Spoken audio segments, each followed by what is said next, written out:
Hello, Durud and Shalom. We be live. Welcome, everyone. Today, we're going to be talking about how the media is blind, or rather choosing not to see what's actually happening behind the scenes of the US-Iran deal, how this is not a peace act, it's actually a detonator for the Islamic Republic within internally, and how rival factions some have turned and most have united with each other, actually. So we have one puppet master in particular who has had a sharp rise in the past few days, who played his cards right and has completely thrown apart the supreme leader and all the other factions and made them all bow to him. So, does President Trump know what he's doing, or is he making a big mistake? We're going to talk about that today. And Armin, what has been happening today? What have you seen that's new? I've seen Ghalibaf come out and say certain things, which is very revealing, which we could get to later. But I don't know what you're referring to. Also, something new is that we can see your ears. So that's also new.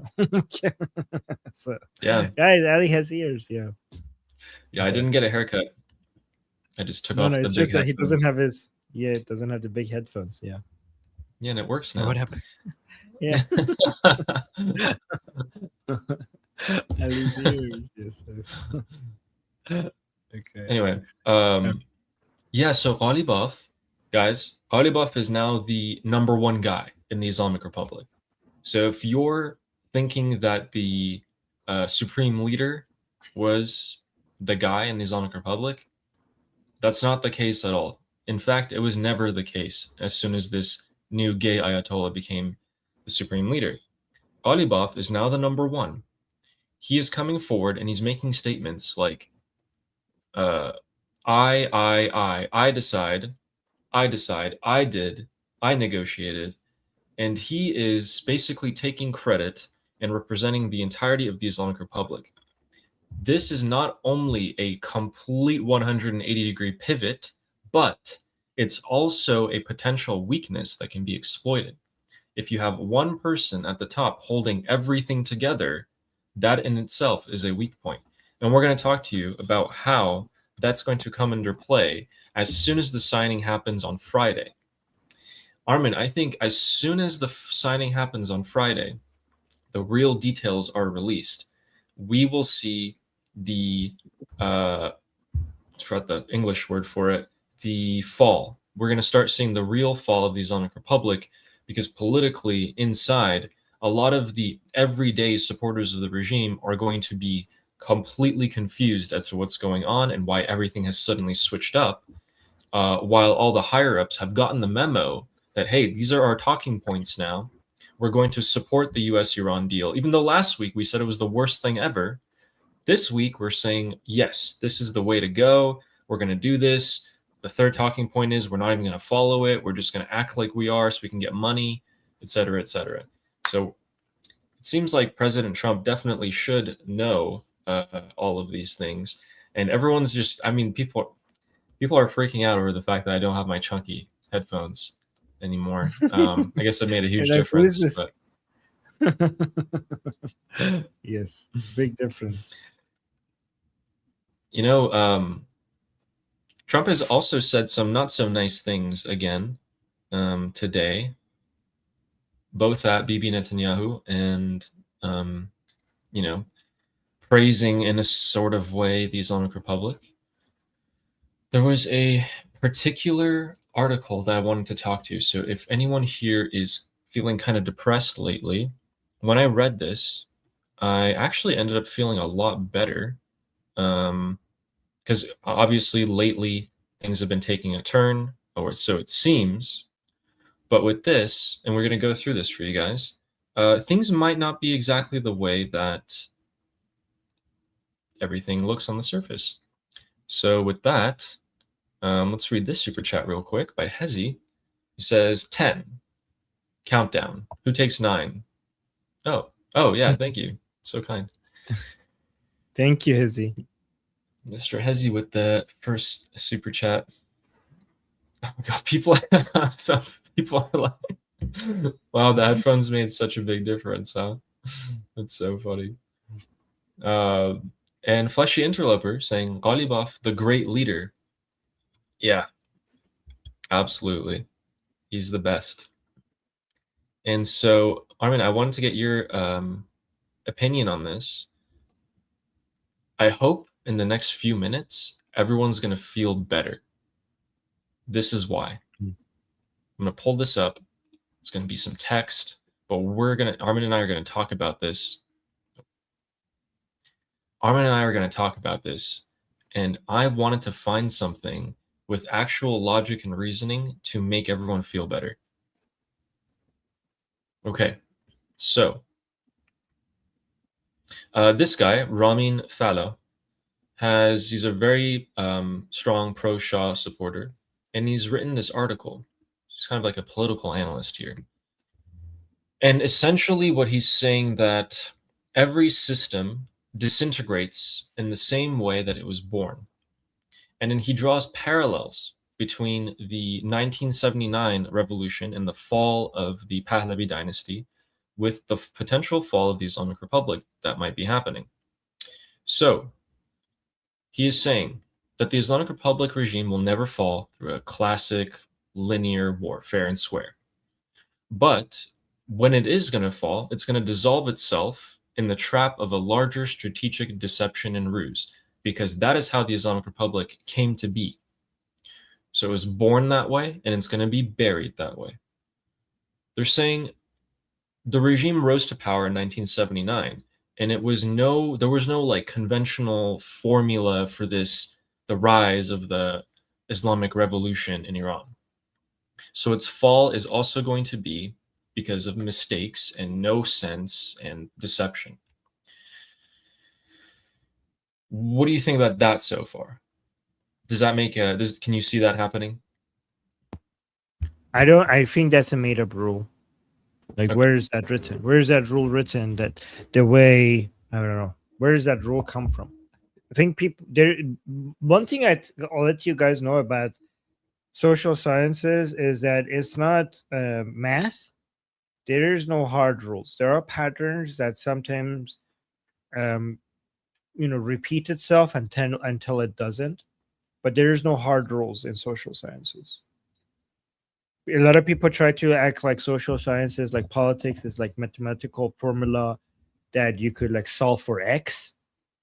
There is no such thing, right? Okay.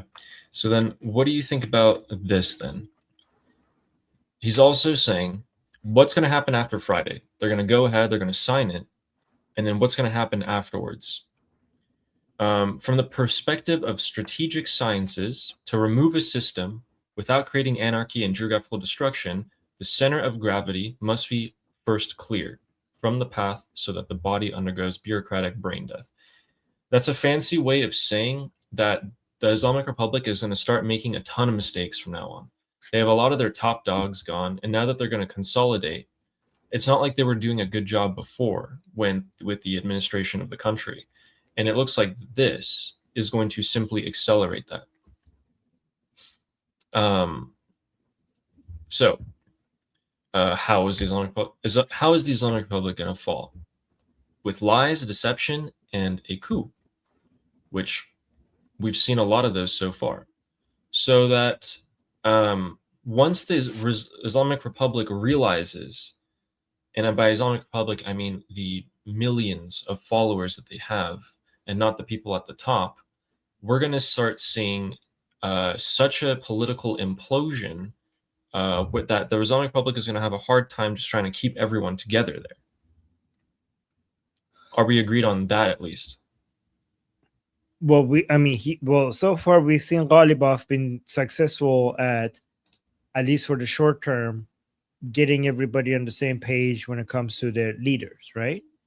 When it comes to the body, like that's the head. When it comes to the body, the followers, the pro-regime Iranian people, it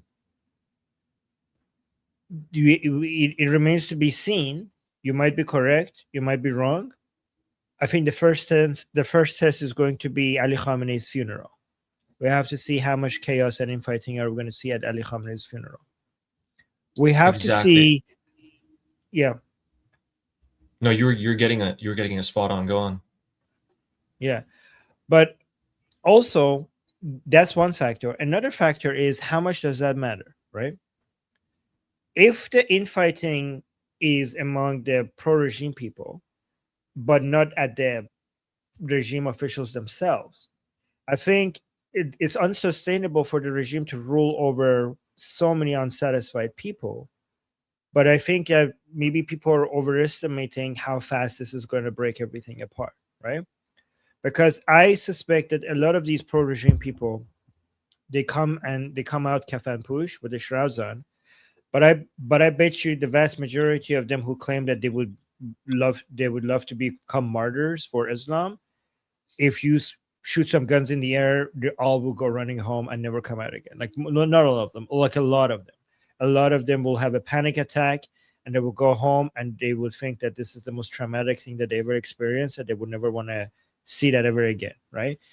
Many of these pro-regime people are like, "Oh my God, I will die for the Islam," and blah blah blah. As soon as they see some real conflict, they will go home, close the doors, lock it, and never participate in anything like this ever again. That's what I'm guessing.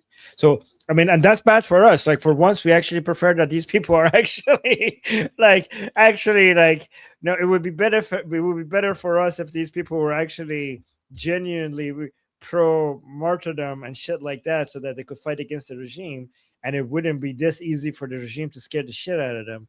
But unfortunately, I think that these people are easy to scare the shit out of. Yeah, I completely agree. And we'll touch back on the funeral of Ali Khamenei later, because that's going to be such an important event, guys. So we're we're only a few weeks away from that. And it's going to be a defining event in the history of the Islamic Republic. And we're going to talk about that. Okay. What do you think about this part? Ramin also, this person on X, also thinks that the FIFA World Cup could be a perfect cover. The World Cup draws the attention of the entire world, and it can draw the attention away from some things, not like an open war, but it could draw attention away from something like a memorandum of understanding that's happening, or peace talks, nuclear what do you call it when you dilution, things like that.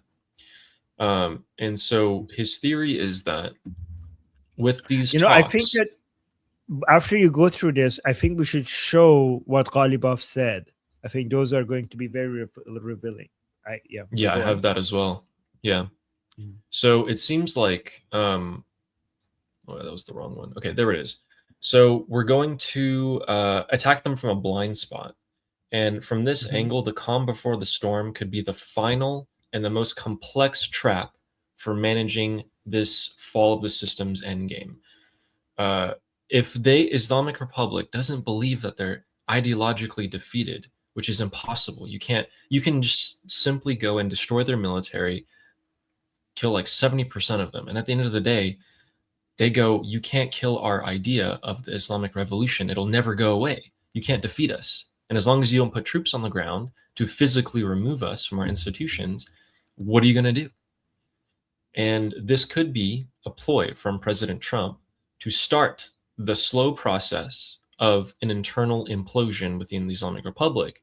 The counter of which is that Ghalibaf has done his absolute best to gather everyone and put them on the same page, and to have the blame and the damage spread amongst everyone.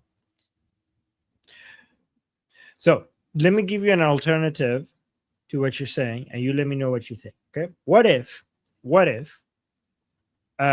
President Trump's plan is not to cause implosion within the Islamic Republic, right? Or to do regime change? Guys, let's just consider this without getting triggered. Can we do that? No? Okay.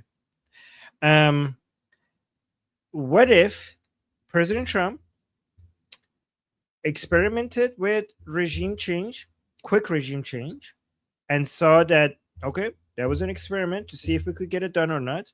Okay, wait, Ali, I want you to pay attention to what I'm saying, because I need your feedback on this. Okay, so don't scroll around. Listen to this. Okay, what if the idea now is we could deal with these people, because what if actually the Americans have access to information that shows that Ghalibaf, that the Islamic Republic is so desperate for cash right now that they have no choice but to open their economy. It's not that it's they want to open their economy, but there is just no more money, right? So we tried to see if we could do some bombing and then give some weapons to some people and encourage an uprising and quickly get this, because if the regime change model takes too long, let's say I'm President Trump, I'm not interested in it, right? I want to we need to wrap this up, right? And we went and bombed things, seeing if we could encourage an uprising while arming the Iranian people. The arming didn't work. The uprising, the regime was still able to suppress the Iranian people. So I understand why there wasn't an uprising. So push that completely aside. Let's do something else. We do the blockade. We do Operation Economic Fury. And then we bring the Islamic Republic to its knees. We find within the Islamic Republic somebody who understands that anybody who disagrees with me will die. So one of you should cooperate with me with this new Venezuela model that I have now for the Islamic Republic, right? Where I remove some of the head and will deal with a new Islamic Republic that is more open to the world, less hostile. And people are like, well, this regime is the same as the old regime. They're even more radical. And, the perspective could be, it doesn't matter. They could be more radical. They don't have any fucking choice. I suffocated them to the point where right now, I think people are underestimating how bankrupt right now the Islamic Republic is. I think people don't understand that, right? So what if the goal is to, the plan that is at play here is that Ghalibaf is coming, and like we could listen to his messages, which will reflect what I'm saying, is coming up with the understanding that, guys, this is not sustainable. We're gonna all fucking die.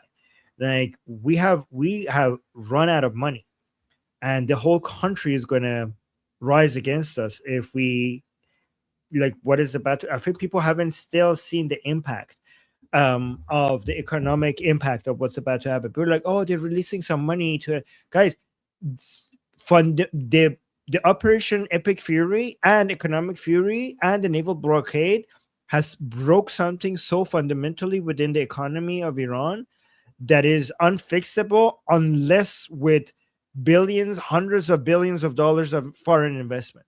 Like there is nothing that could fix this other than opening the economy.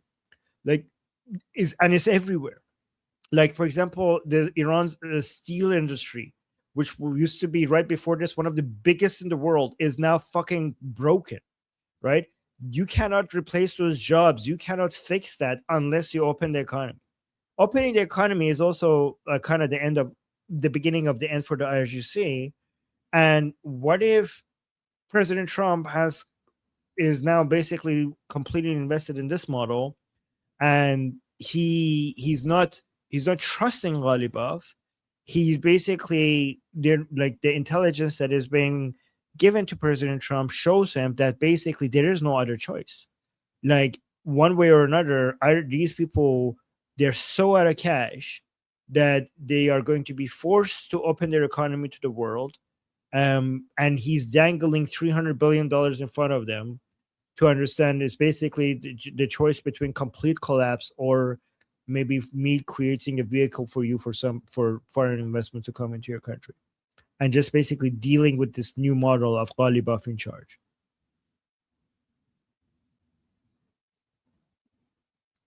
Absolutely. After watching multiple different people, watching Murad Vaisi, thinking about it, seeing all these statements come out, I arrived at the exact same conclusion that even if that wasn't the goal from the beginning, which makes a lot of sense for me, it has achieved that effect and it's undeniable. For anyone who didn't understand, this is what happened. President Trump created a problem for the Islamic Republic and gave them the solution to it. That is exactly what's happened. He's forced them to accept something that they never would have accepted otherwise, unless President Trump didn't create this problem for them. With this, he now gets to get the uranium out. When that uranium is out, Iran's economy is in shambles. Even if you have access to $300 billion, how fast can you inject that money into the economy? And how fast can you titrate that down for it to actually get spread apart?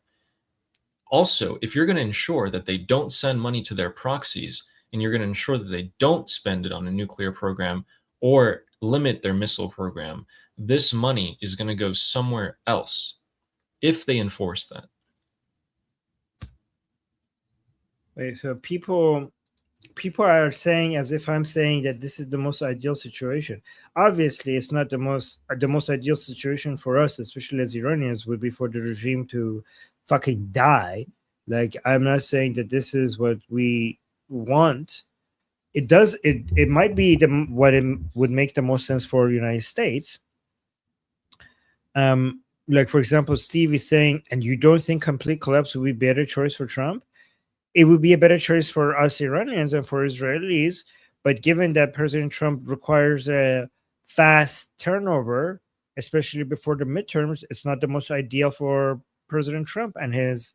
It's not. It might not be the most ideal. Just because it would be the most ideal for Ali and I and many of us here, it doesn't mean that it's going to be the most ideal. Either way, I still think we are still moving in the right direction. I will stop tell you why. thinking we will move. I will stop thinking that we're moving in the right direction when this money is injected into the Islamic Republic and used for building missiles and drones and nuclear program and funding their proxies.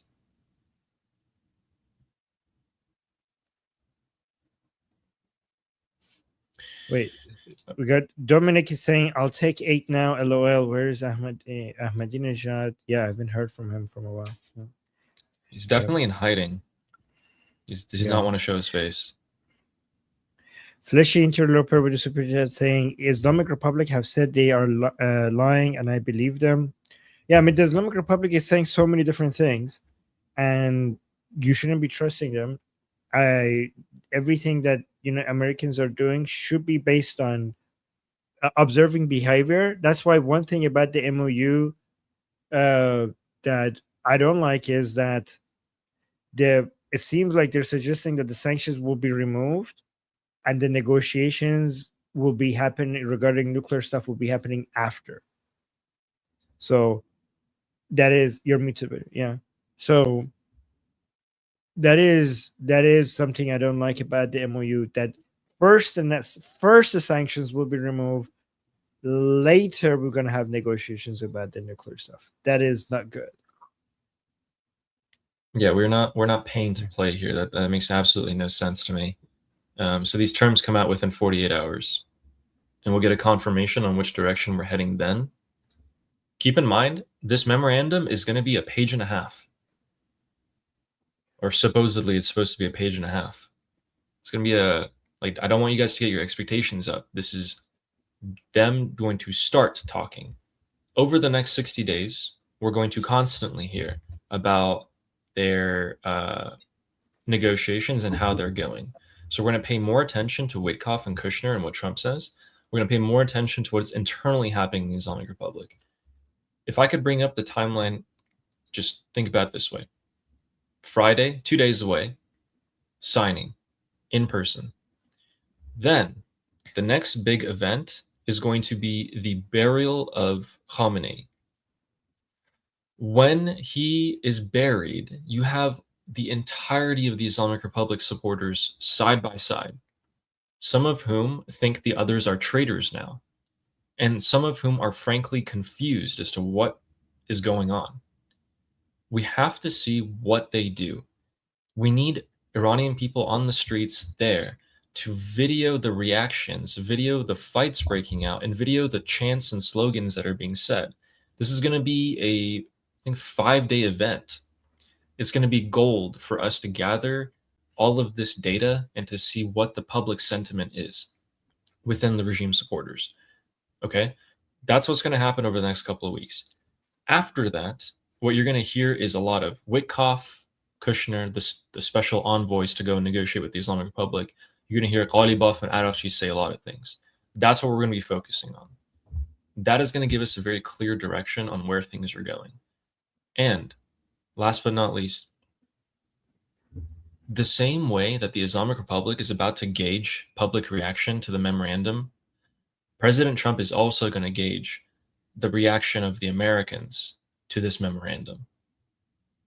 If you can do anything during this time, it should be to keep pushing the idea that giving them money first is a bad idea, that if this is really what's going to happen, we'll find out in a couple of days. If that's what's really going to happen, if the memorandum we've been seeing on circulating on the internet is happening, that you should give criticism of, hey, don't give money first, don't trust them, don't do this, don't do that.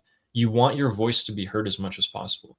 Again, do not go out and say, F you, Trump, you effing suck. You guys are all, don't say that. It's not going to help you. It's not going to help me. It's not going to help Iranian people in Iran. Everything we do is for Iranian people in Iran. But criticize it as constructively as you possibly can. Perfectly said. We got another super chat from Joanna saying, I said yesterday that I think the new Supreme Leader and Vahidi are dead. Could this be why Ghalibaf is calling the shots? It could be, but it could also be, I mean, even if with Vahidi dead, there are other very important people within the IRGC. I mean, I think the fact that the most important people within the IRGC are coming out and bending the knee to Ghalibaf and praising the negotiators and the negotiations shows that even if you're right that they're dead, it's actually bigger than that. Ghalibaf has the upper hand because Musavi came out and bent the knee to Ghalibaf. Ghani came out and bent the knee to Ghalibaf. Abdullahi came out and bent the knee to Ghalibaf. These are some of the most important people within the IRGC right now, right? And not only that, the office of the Supreme Leadership came out and bent the knee to Ghalibaf. You might say it's because he's dead, but Mir Bagheri, he's alive. Mir Bagheri, the spiritual leader of the Paidari camp, came out and endorsed the negotiation. Like, how do we? Let me actually see if I have that. Look at this. Guys, Mir Bagheri, this is supposed to be the most hardliner person within the Islamic Republic. Like, it doesn't get any more durka than this, right? It doesn't get any more anti-American, anti-negotiation, compromise than this guy here. Let me bring this guy. Okay. So this is Mehdi Mir Bagheri. Let's listen to what he said. This is the head of the Paidari camp. Okay. Guys, everything we tell you here is based on deep information that we have from the Islamic Republic. And I promise you, you're not going to get any of this anywhere else. Like, regarding Iran, every single day before I come and, share these with you, Ali is deep inside Durka town, watching everything these people are saying. And every day before I come and do my live streams, I'm with my Persia. I do a live stream and I'm in touch with my network inside Iran, and I'm basically telling, sharing the theories and listening back and looking at the evidence with people with thousands of people inside Iran. And this level of analysis regarding what's happening in Iran, you're not going to be able to find a match. I promise you're not going to be able to find a match anywhere else. But look at this. Muhammad Mehdi Mir Bagheri, okay, Muhammad Mehdi Mir Bagheri, a member of the Assembly of Experts, which is not as important as him being the spiritual leader of the Paidari camp, regarding the protest. Look at this. I mean, this was unimaginable. This was a bombshell, right? This is what he said regarding the protest against the signing of the Memorandum of Understanding between the Islamic Republic and America. He said this: the idea that ultimately something very bad will come out of it, I don't have such a notion. in his conversation with Entakhabat website, he added, it may not be excellent, but the idea that it will be something weak and that we should become very worried, no. Therefore, do not be worried and anxious, and do not pump anxiety. Mir Bagheli told the protesters, you should not transfer worry and stress to the people. He stated that Mushtaba Khamenei has serious oversight, gives serious reminders, and controls the scene. If the Islamic Republic tells you not to worry, what does that mean? That means that they're definitely worried about exactly what they're telling you to not be worried about. Don't blame each other. Don't spread unrest. Oof. Damage control. And they're doing it. But it also means that Ghalibaf has been successful in getting everybody in line. Yep. So far, yes. So far. And these are the look, I think the earthquake happened in that the aftershocks are now going to be felt within the Islamic Republic because now they get to finally consolidate everything, and people get to go back to the system within the Islamic Republic that they were in. But now all those people who were previously there are gone, placed, and their ideology has just had a huge shakeup.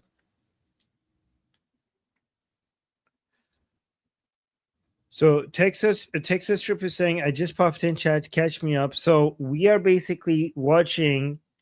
Actually, this is a good time, Ali. We should go through Ghalibaf's videos, multiple videos, to show people that we're not just these are not just guesses.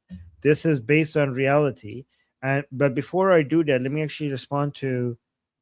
We have guys. We for everything that Ali and I say, we have something that this is based on, right? We're observing things. This is empirical. This is not just rationalization. This is empiricism.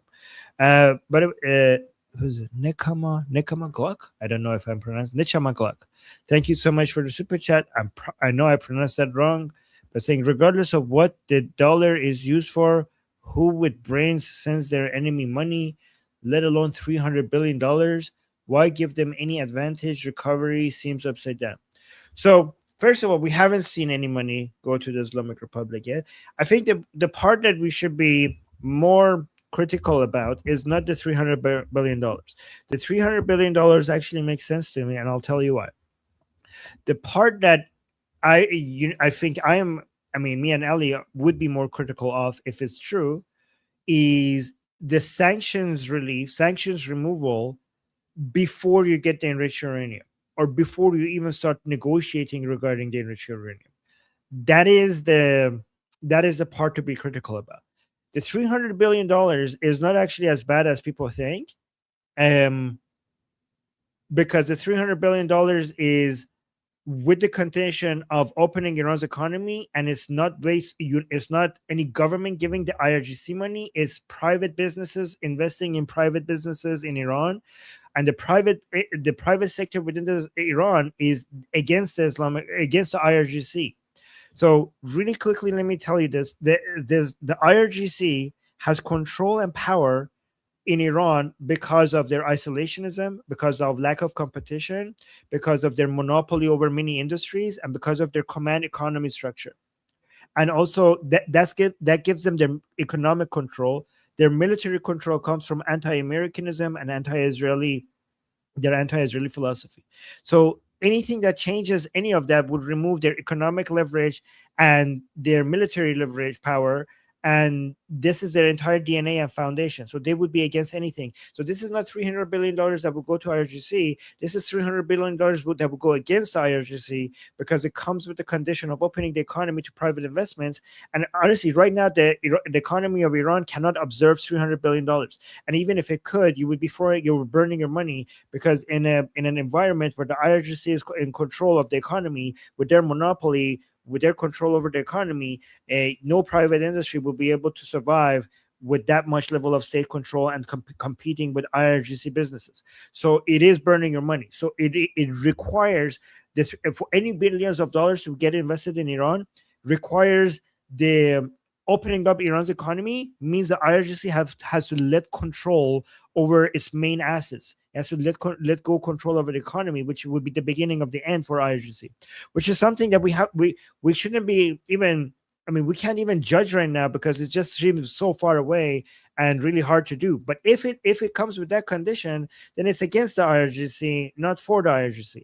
The part of the part of the MOU that seems the most worrying, again, we have to still wait and see, is the sanctions relief without the Islamic Republic doing anything meaningful in return. That is a fair criticism. That is the fair part that we could criticize. So Armin is saying that even if this money is given to the Islamic Republic, it cannot be given all at once.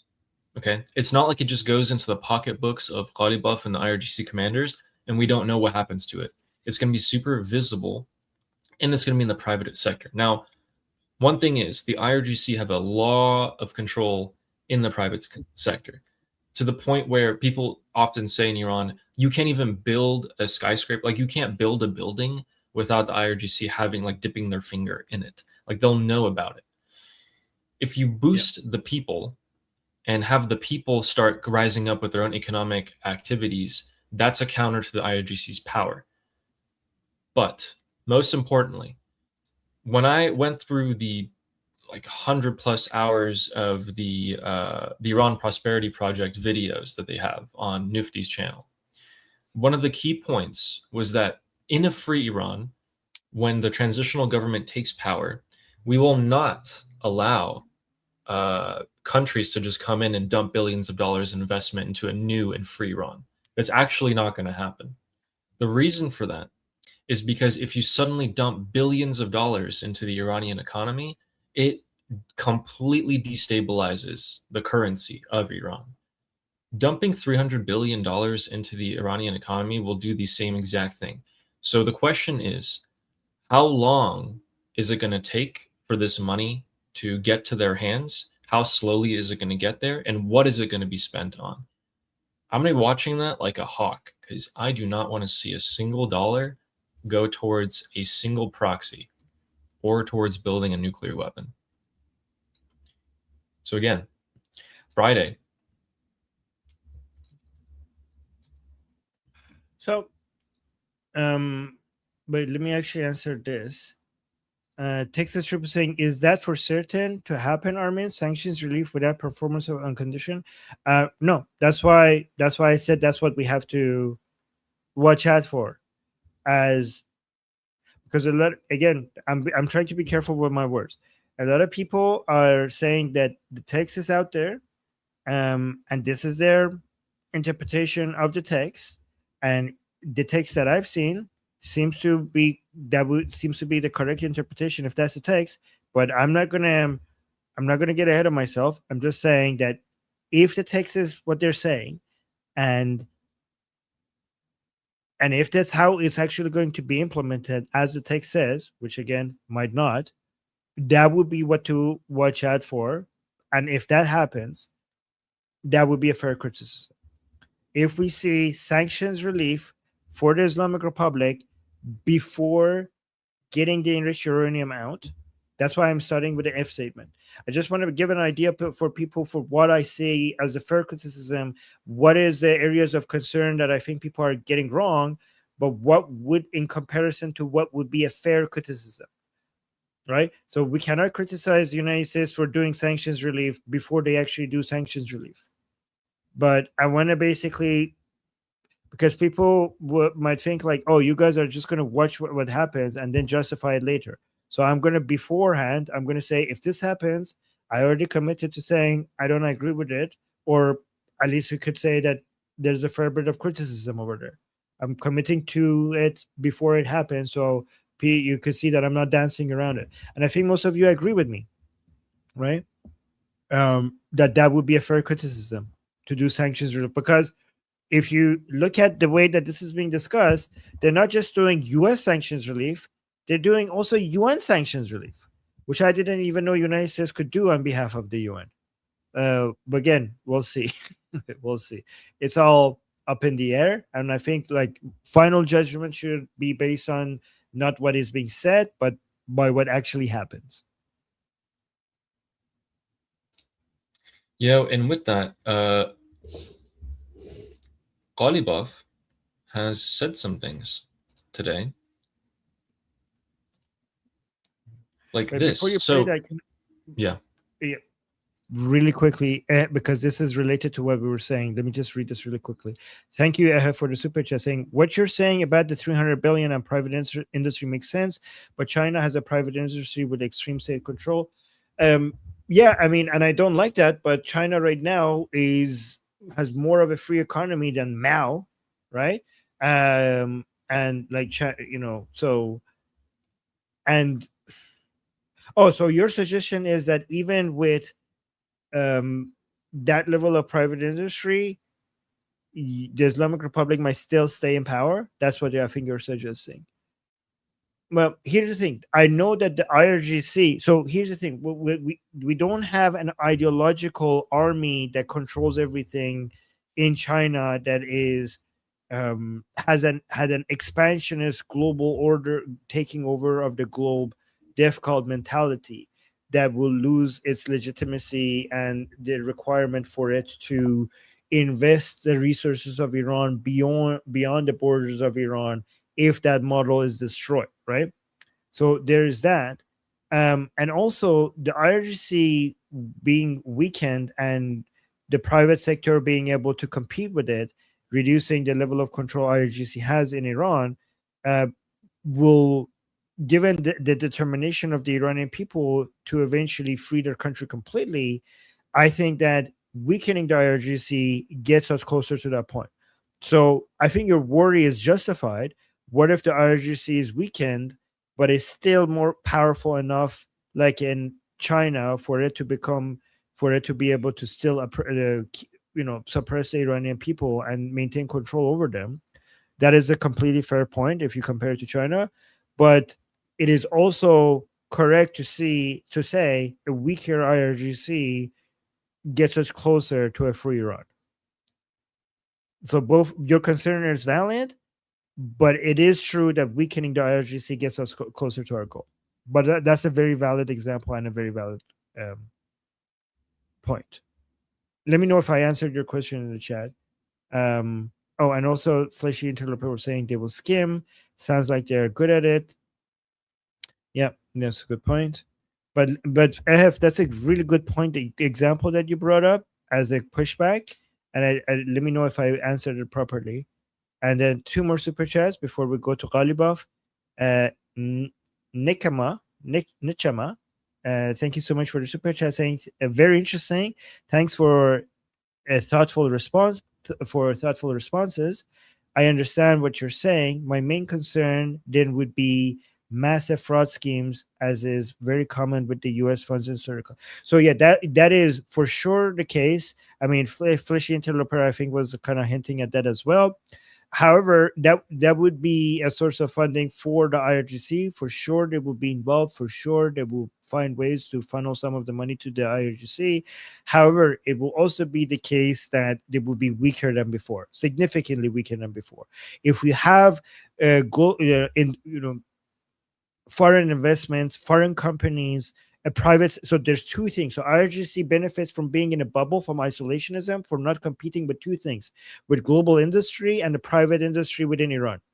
If you open up Iran's economy, even with the corruption and even with the skimming and the fraud and everything, at the end of the day, an IRGC with industries that has to compete with the private markets inside Iran and also the global markets outside, international big giant global chains outside, is a weaker IRGC. But what you're saying is also true. And then let me know if that made sense. By the way, Noah, thank you so much for the super chat. The Persian Americans Noah saying Trump gave the $300 billion to me. LOL, joking. I wish. Okay, well, share some of I wish too. If he, yeah. By the way, why are you then giving us only a $2 super chat? So just Jew hater, not even paying attention, is saying hopium. I think you don't even understand what we're saying. This is above your head, because if you actually paid attention, you wouldn't be saying that. I'm actually being very realist with people, but I think this is above your level of understanding. So I understand. There he is, though. Yeah. He's there. Okay. He's there. Okay. Yeah, he's there. Okay. Oh, the last one. Sorry, Ali. I know you want to go to Ghalibaf. No. But Todd, Todd is saying if this theory were true, Rubio would be out front. If this theory were true, like Rubio, I don't. You mean like he would be speaking out against it? Is that what that means, Ali? Yeah. Well, I think Rubio's philosophy is that I'm serving the president and I'm here to make his vision come true. That's what I think his philosophy is. He also doesn't need to say anything to express his disapproval. Him being quiet and not saying anything is also an indication of how he might feel. Ooh, yeah, maybe. Yeah, this might be why JD Vance is speaking more often right now and Rubio is speaking less. Yeah. Absolutely. I just wonder what's going to happen if this plan completely goes up in smoke. Is Rubio going to come out and say anything against it then, or is he just going to? I mean, at that point, also staying silent is like a kind of a stance there because JD Vance is going to be frantically defending himself. But and also Todd is saying that Tucker Carlson wing is now running U.S. Army. I wouldn't. I mean, I think we're going from a little bit from Rubio to JD Vance. I wouldn't go as far as Tucker Carlson because if we are going Tucker Carlson, then why are they all upset? Why is Tucker Carlson upset? Why is Nick Fuentes upset? They're not happy with what they're saying. I think we're moving a little bit. We're going from Rubio to JD Vance, but not all the way to Tucker Carlson. Yeah, but thank you for the super chat. But go on, Ali. Sorry for. Miss. By the way, Texas troop, if Jew hater says anything like insulting to you, feel free to time out or do whatever you need to do. Okay, Jew hater, you're safe when you want to insult me and Ali, but I noticed that you're really in favor of insulting the woman and doing sexually insulting women, which is actually very predictable for your type of people. Anybody who is pro-Islamic Republic and anti-Israel and pro-Islam and anti-Jewish, this type of behavior is very predictable, and it's actually it's a reminder of what your type of people represent. So Texas and feel free to do whatever you need to whatever you need to do when it comes to Jew hater. And yeah, actually, and he's saying, "Oh, Armin the White Knight." No, you fucking idiot! You're too retarded to understand. I'm actually being nice to you. Texas troop knows how to take care of herself, and I'm actually being gentle to you. She's not going to be as gentle.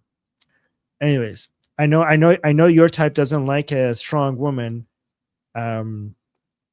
Basically having control over them, but I'm basically creating your worst nightmare. I know that you pro-Islam, pro IRGC type people, the greatest humiliation and insult is a woman having control over you.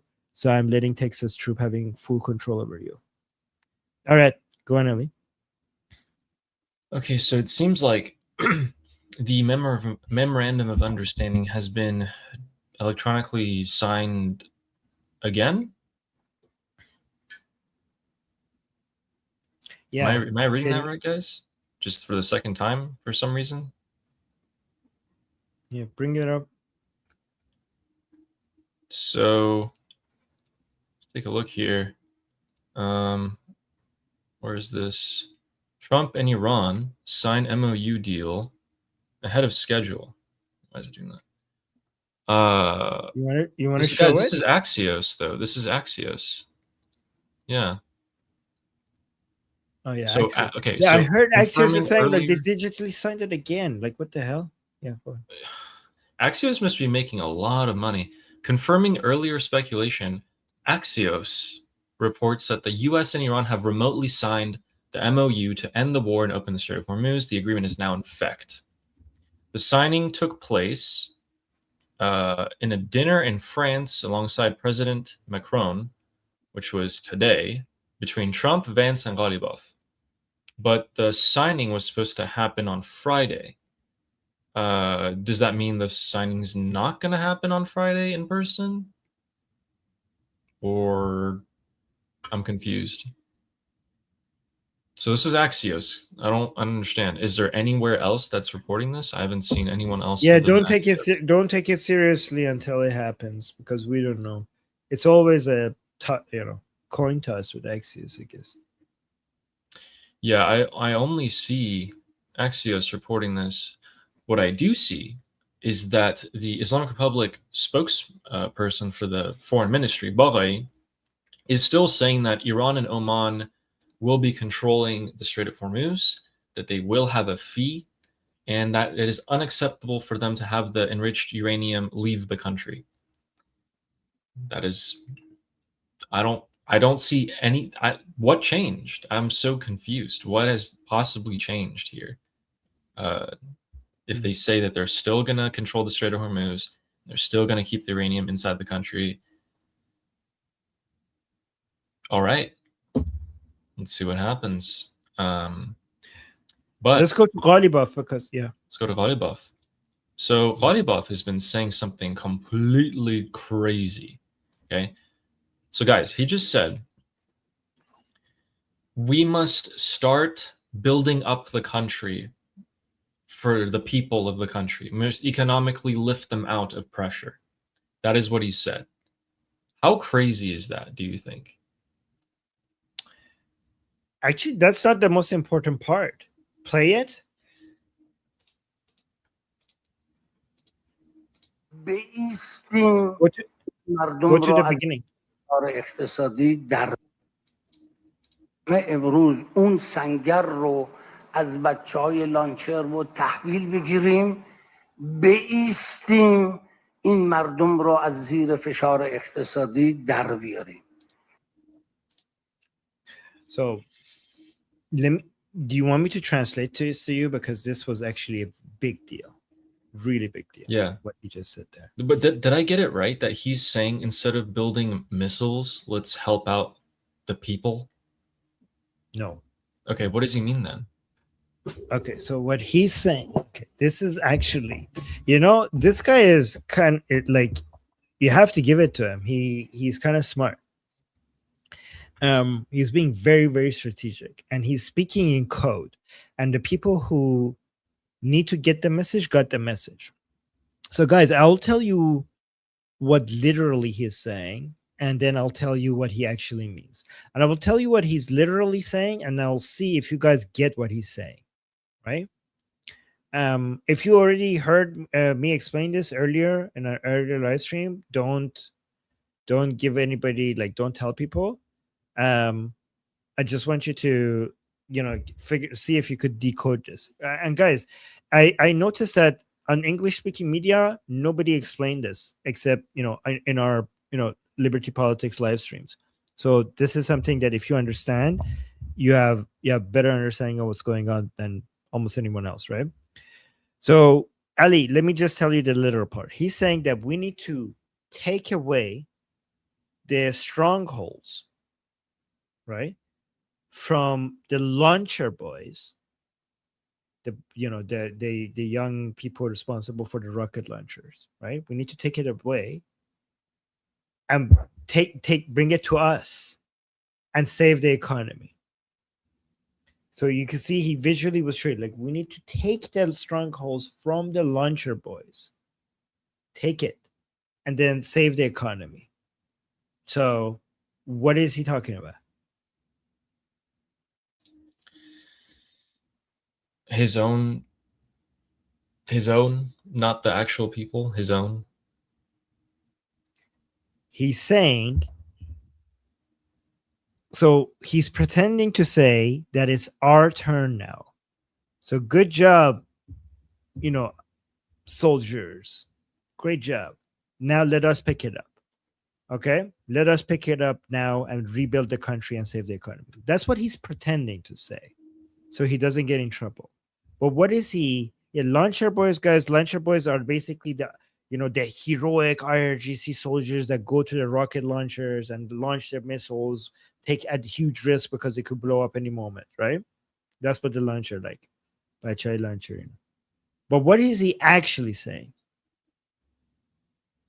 I don't know. You have to tell me. He's saying the IRGC is the reason why we're fucked in the economy.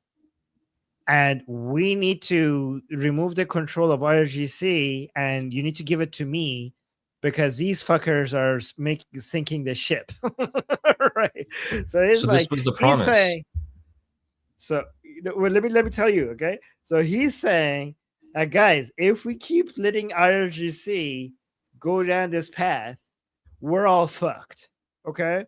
Because the economy is in shit, and these fuckers want to insist on fighting, and we cannot continue fighting. We need to stop these fuckers from taking us all down, and remove control from IRGC and give control to me, because the country is going to shit and I can save it. Which is completely in line with his ambitions, but it also must be the promise that he gave to the Americans about changing their behavior. This is what he's been telling them, is that I will take power away from the IRGC and consolidate it around myself, and I will be your guy. That's what he's been telling them. Whether, I mean, obviously it's a lie, but I think that's what he's been telling Witkoff and Kushner.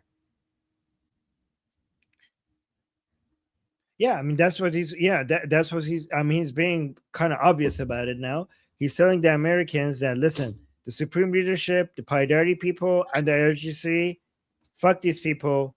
They give the power to me, and I will open the economy, and I will give the things that you want. Help me push back against all of these three groups: the Paidari people, the supreme leadership, and IRGC. Make me the king. Make me the main leader. Give me control over everything within the Islamic Republic, and push back against them. Help me push back against them, and I'll give you what you want. And he's also saying, you don't need to trust me, because you know that I know that we need money, and I know that we need to open our economy, and I know that these people would, if it was up to them, they wouldn't let it. So you know that I'm desperate for cash. You know that I'm desperate to stay alive. So you don't need to trust me. Just know that I'm self-interested into accepting that we have that we need to surrender. So just let me be in charge, and I will try to open the economy so that we get some money coming in, so we don't get fully bankrupt, and I stay alive and in charge. In fact, I have another video for you, which from 1 month ago from Ghalibaf, which provides more context. This is from a month ago, guys, and this is resurfacing. You know, when Ghalibaf said this, people were not taking me seriously regarding what's the coup that is happening within the Islamic Republic, in between these four segments of the Islamic Republic. But now that it's becoming more clear, this video that was out there a month ago is now resurfacing, and everybody is now playing this. So let's watch this. اما می‌بینید که ساختار نظامی و مدیریتی کشور از فرد محوری خارج شده است به گونه‌ای که کسی تصور این حجم. That's it. You don't even need to listen to the rest. He's saying the system of the country has now moved away from being based on one person. You know, it's moved away from that. It's not individual center. This is who is this against?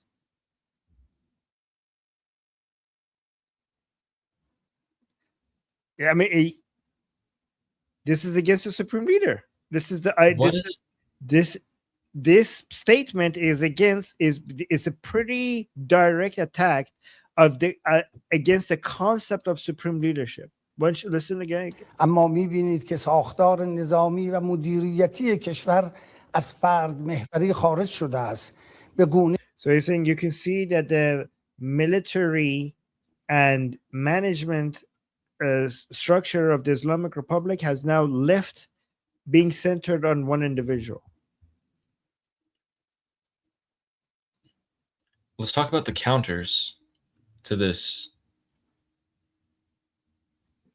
Okay, so with this, I mean, this isn't going to be a 1 or 2 day process. This is going to be a lengthy process for him to convince people, give up on the IRGC, believe in me and my people, in my institution.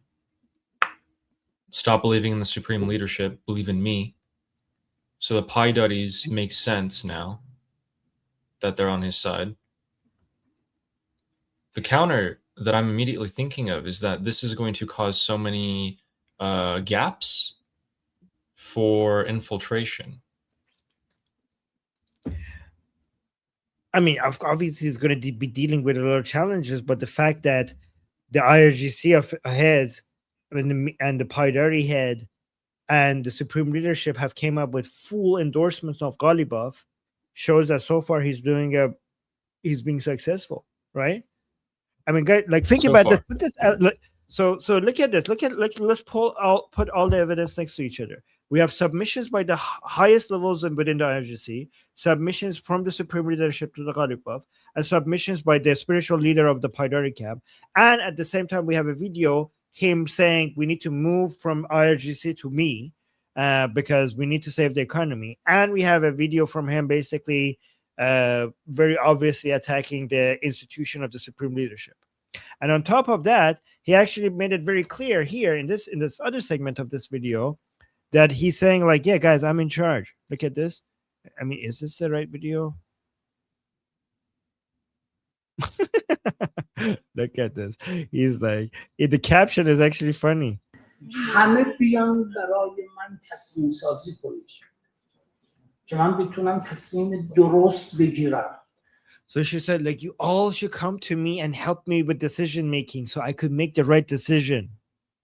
Right? So he's basically he's basically putting himself in charge of everything.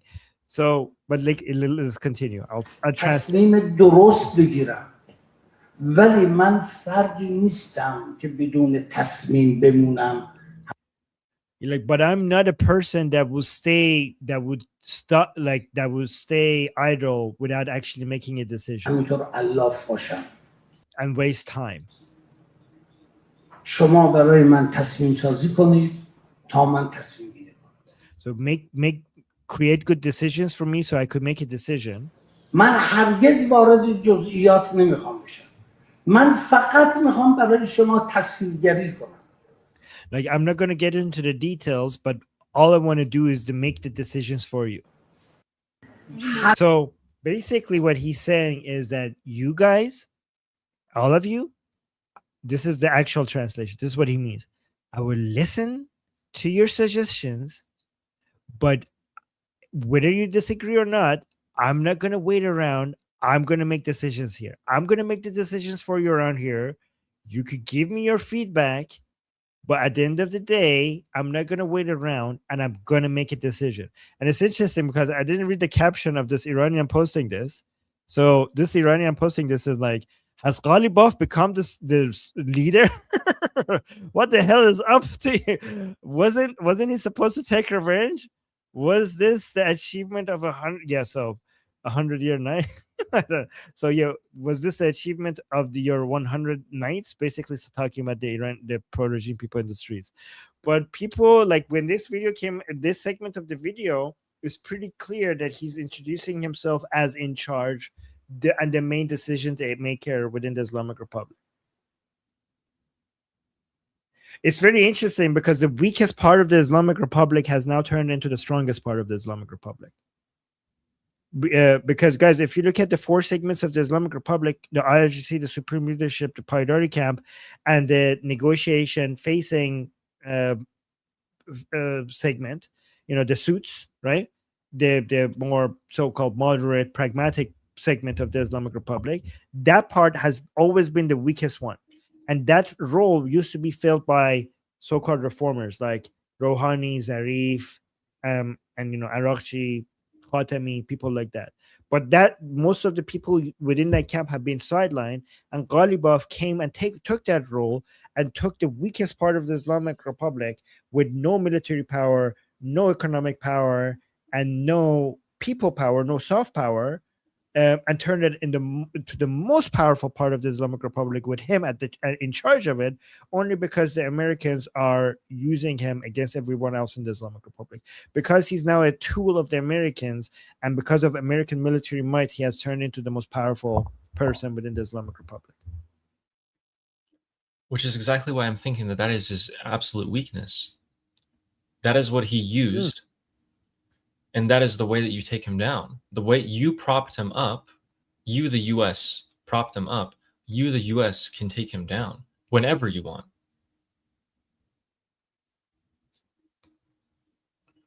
I didn't know that what you said, though, was really, really enlightening, that he is going to take away the economic power of the IRGC and transfer it to whatever a sort of institution he's coming up with. Or maybe he's not coming up with one. Maybe he's just taking advantage of the existing ones as himself as the head. Okay. Well, another weakness is that if Americans stop supporting him, he's fucked. He's Like, absolutely he has- screwed. Whenever. Whenever Americans stop, like everybody is like bending their knee to him because they think that if they don't, they're going to be on the kill list of the Americans. So what happens when Americans are like, okay, thank you guys for the, I don't know, uranium, bye. And now he's left here and a lot of hungry wolves surrounding him. So this is like a dangerous, this is like a very dangerous game he's playing. Remember, he has no military to back him up inside Iran. He has no economic like control compared to the IRGC and even the Beit Rapari, and nobody fucking likes him. Like he has a small base of support, but beyond that, the anti-regime people want to kill him, and the pro-regime people want to kill him as well. so he has no soft power. The only thing he has right now is the American military threatening anybody that doesn't bend the knee to him. Confetti, I've got confetti. Okay, so here's what aligns. Ghalibaf's interests are that the American military does not leave the region. The United States' interests are that the United States military does not leave the region. This money, though, Ghalibaf has nothing to rely on except for the United States. He needs to latch his fingers and his nails into something. What could that something be? The money that he gets from the Gulf states, the private companies, but how would he be able to use that to get himself a guarantee? I don't see any way. Wait, say that again. Ask that question again. And then we go. Ghalibaf is completely reliant on the US, right? Mm-hmm. So naturally, he's going to start looking for something else to rely on, to be independent, to be safe. That's a good point, yeah. So what could that be? It can't be the money, because what would he possibly spend the money on? So what would you're right. This is too like Ghalibaf would be Ghalibaf, but his situation, he wouldn't want the Americans to go away because they're like, don't leave me here, right? Like, so what can he do? He needs to become in charge of. Okay, so if I was Ghalibaf, I would want the privatization and the loss of control of the IRGC over industries and the economy to be done under my management, so I could basically do favoritism with regards to who in Iran gets what industry and what factories and what shares. So by being corrupt and using my favoritism, I get loyalty from people who would protect me. And I would be too economically influential for anybody to do anything with me. Kind of like when the fall of the Soviet Union and the privatization of what the USSR had owned, and many of the people who were part of the USSR ended up actually becoming the owners of those private companies. So basically, it just changed hands from the people in government to now people who are. It created a really corrupt system of people. The same people who were in charge are still in charge, but under a private system, right? So maybe he's looking for something like that. Yeah, Gandalf agrees with me. It's like, exactly, Armin. So that would be a way for him to maintain control by being in charge of, because he's right now he's using his control to demonstrate that I am the one that you have to deal with. So if we go through an opening of the economy and a privatization, it has to be done under his management. And if it's done under his management, he could use the favoritism to maintain his control. What could be a possible counter to this? So yes, he gets to pick and choose which one of his friends or his allies get to get which industry and make the most amount of money, which is it's not too different than what the IRGC were doing. So instead of going from the Soviet Union to a free liberal economy, we will go from the Soviet Union to Putin, for example. We will go to Putin's Russia instead of a free, open society, classical liberal society. Yes, but where the people from the get-go hate Putin. Right. You're right. That's a good point. It would not be as stable. It doesn't enjoy Putin's popularity.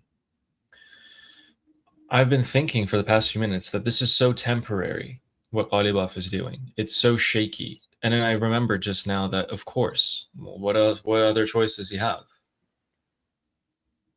So look at this. Gandalf is saying a KGB plus Soviet officials who were owners of gas, oil, and mining and industry stopped Russia from going towards democracy. Thus Putin.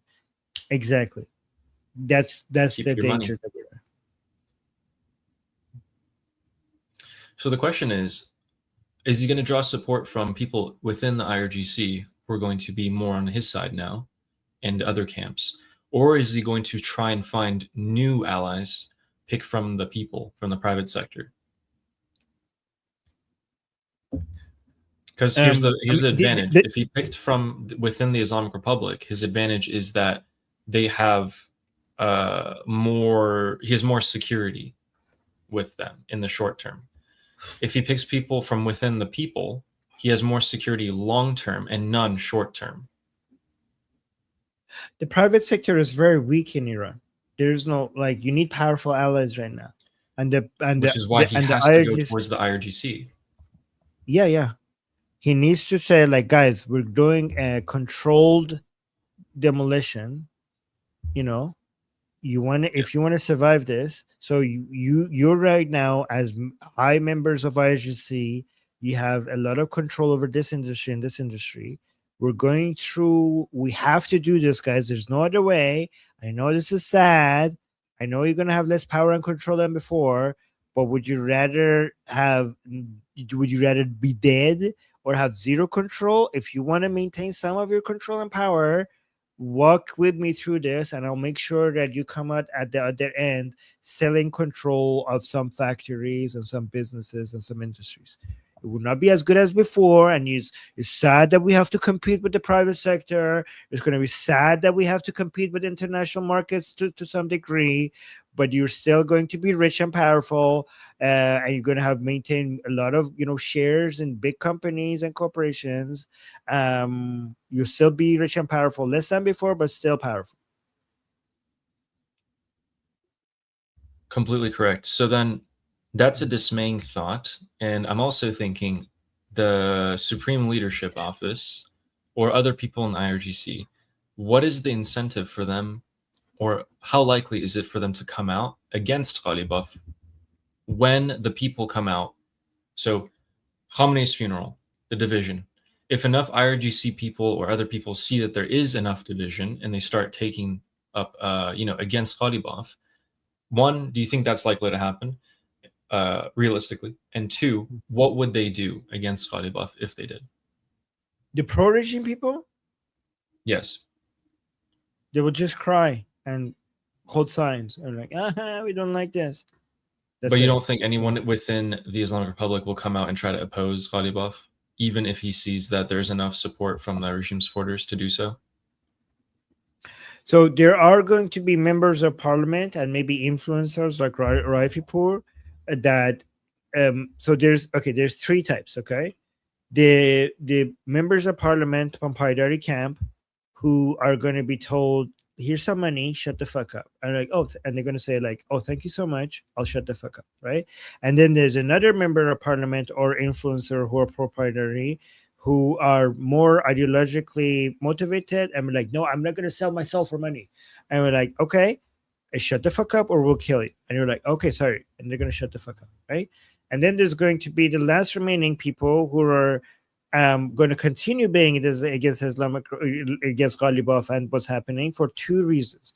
One, because they're very ideological and they're not going to be motivated by threats or money. And I think this is a very small group of people. But there's also some other ones who are content creators or influencers who feel left out because they didn't get paid a lot of money, because they're not as important, and they see that there's a huge audience for what the content that they're making against what's happening. So they're thinking like, I actually could have more influence and power and make more money by feeding into this demand that feels ignored. And honestly, I think the Islamic Republic might be like, sure, let's just let some of the smaller ones continue crying about it, just so that there is some release of this. As long as the most influential people shut the fuck up, maybe we could leave some of the smaller ones be a vent, some release measure of like let them just cry it out a little bit using these content. And maybe some of them would actually be done with. Here's the thing: we as the anti-regime people, we have a lot of experience with the regime sometimes coming into our camp and pretending that they're one of us, so that if they can't shut us up, they could at least control it. So I think that it is possible that the regime will actually create its own content creators against itself, So because we have a lot of experience with this over the years, it is possible that just the regime might make some fake pro-Paidari, anti-negotiation, anti-deal influencer and content creators that it's actually paying to speak against the regime, just so that they know if shit hits the fan, everybody's following their people rather than somebody that they don't have control over. So that's another tactic. Yeah, exactly. And they've done that 100 times before. Okay, so what about when the uranium is diluted? Say that again. So 60 days, right? From now until the uranium has to be diluted. We have 60 days. Right. I mean, they could extend the ceasefire. We don't know. They can extend it. Of course, with the Islamic Republic dragging their feet during this time, eventually this uranium is going to be dealt with. It's the one red line that President Trump has not moved. What is Ghalibaf's response to that going to be? I mean, I feel like that's such a severe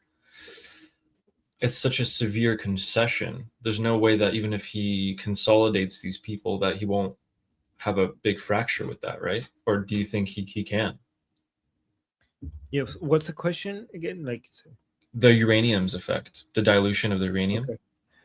But we don't know if the uranium will be diluted, right? Like we are so far. By the way, like let me just be clear, Ali. Everything I said, I'm not saying any of this would happen. I'm saying this is what the calculation of Ghalibaf. I'm saying if I was Ghalibaf, this would be the plan. This is if I was in a position of Ghalibaf, and I was thinking, how do I survive this? This is the plan I would go with. I'm not sure. I'm not saying it will succeed. Like, guys, we're still at the MOU. We're still not at all close to a deal. We still don't know how any of this will play out. We don't know if there's going to be a sanction relief. This whole $300 billion thing could not happen. The frozen assets, the $24 billion of assets being released could not happen. All of this is up in the air, right? The enriched uranium coming out, not coming out, the Islamic Republic giving in on that or not, all of that is up in the air, right? But what we're discussing right now is that given the current situation right now, what would be the calculation of each one of these players in this Game of Thrones if they were trying to be smart about it? What would they be calculating, right? So, Ali, based on that, your question is if the enriched uranium is removed, if we have a deal, which is a big if, and Americans manage to get the enriched uranium out, then, okay, so given that if, then what's the question again? Then what would this be the effect on Ghalibaf? If Ghalibaf has consolidated and done this plan, And if the Americans come into Iran and dilute the uranium, or even take it out, they just deal with the uranium somehow. What is that going to have? What effect is that going to have on Ghalibaf? Is it going to be great? I would, if I was Ghalibaf, I would prefer that, because that weakens the IRGC, and basically that would be the end of, that would be bringing us closer to the end of IRGC possibly being able to resist this new model of the Third Republic. So I would think that if I was Ghalibaf, I would like, if I'm relying on the Americans, I would want the Americans to have more leverage over IRGC, so that this whole process of Pustando Z, or rebranding of the Islamic, like I'm relying on this new rebranding of the Islamic Republic, right? If I'm Ghalibaf, right? So I'm hoping the IRGC fails and this works. So removing the enriched uranium disarms the IRGC. In that case, the IRGC, I'm hard pressed to believe that the IRGC are going to sit by and take the blame for this. The blame, they're already taking the blame for it, because they fully endorsed them. But I would be, if I was the IRGC, it would be very difficult to get me to give up the enriched uranium. Which is why I'm thinking this backlash that we're seeing right now is nowhere near going to be the backlash that you're going to see down the line when when the talks about the uranium start, and then the action for the uranium also starts. What did Gandalf say? Oh, Gandalf is saying it really depends on how regime can spin it and do disinformation and lies about it. But the IRGC besieged and regime supporters think Americans are doing it, then Ghalibaf, and then the regime is. But if the IRGC besieged and regime supporters think Americans are doing it, then Ghalibaf, and then regime is done. The thing is, the thing is that the IRGC just came out and fully endorsed Ghalibaf, which to me suggests that right now they're moving based on this direction. So Gandalf, what do you think about that? Like, we saw Mousavi, Ghani, Abdullahi, and all came out and fully endorsed Ghalibaf and the negotiations. But I believe that they're endorsing him for the negotiations of the MOU. They didn't say anything about nuclear. I'm thinking when we get to the nuclear thing, that's going to be complete. They might go back. Yeah. This might be temporary. They might be forced to do this. Yeah. So my counter to Ghalibaf is that there's going to be people within the Islamic Republic that when we start talking about nuclear and we start actually acting on nuclear, they're going to come out and be like, this is absolutely unacceptable. Starting with the most ideologically driven people first. Yeah. Everything is based on, material interests right now. The ideological framing of it is the excuse. Everybody, if you look at every single player here, they're all acting based on the objective material interests for their survival and their power. Like, even if you put the ideology completely aside, you could see that the ideology, like, everybody is doing exactly what they're supposed to be doing if they were trying to survive and gain maximum power. But then the ideology is just part of the power struggle. Like, it's a tool, right? It can't be a coincidence that the ideology every time becomes like Hassan becomes relevant. Hassan ideology versus Hussein ideology versus Ali's ideology becomes, the narratives of each one of these imams become exactly relevant at the moment when it makes the most strategic sense for each one of these people's personal strategic interests. It cannot be a coincidence. To me, this is proof that the ideology is just a weapon. It's not the goal, right? Everybody's using the ideology as a tool to get to whatever gives them the most power and increases the survival. It's not like, for very few people, even for people within the regime, that the ideology is the goal, they get put in the right part of the system, that their motivation helps that part of the system. You know what I mean? Like you become a cog in the machine, and you might actually individually just focusing on the ideology, but given that your ideology makes you move one dimensionally in this direction, that you will be they will put you in this part of the machine that needs to always go that way. Do you know what I mean? But the Exactly, I know what you machine mean. is always, but each part of this machine separately is always looking for survival and power maximization. Where are you going? So the people at the top are all coordinated with each other. They know what role they need to play. But the people at the bottom aren't necessarily like that. Gandalf is saying, if regime supporters think Americans are in Iran and taking care of the nuclear dust, diluting it, taking out, the regime takes a heavy blow, and the regime's supporters will lose morale immensely. So that's why Ghalibaf is trying to figure out how to do a deal with the Americans that requires Americans not coming inside, right? So, or the Americans taking their uranium out. So, for example, this is why you saw a shift of that, a shift in the conversation from Americans taking their uranium out to what if we just diluted here in Iran. This is Ghalibaf trying to save face and reduce the damage that they're gonna make to their, to their soft power or to their standing among the pro-regime Iranians.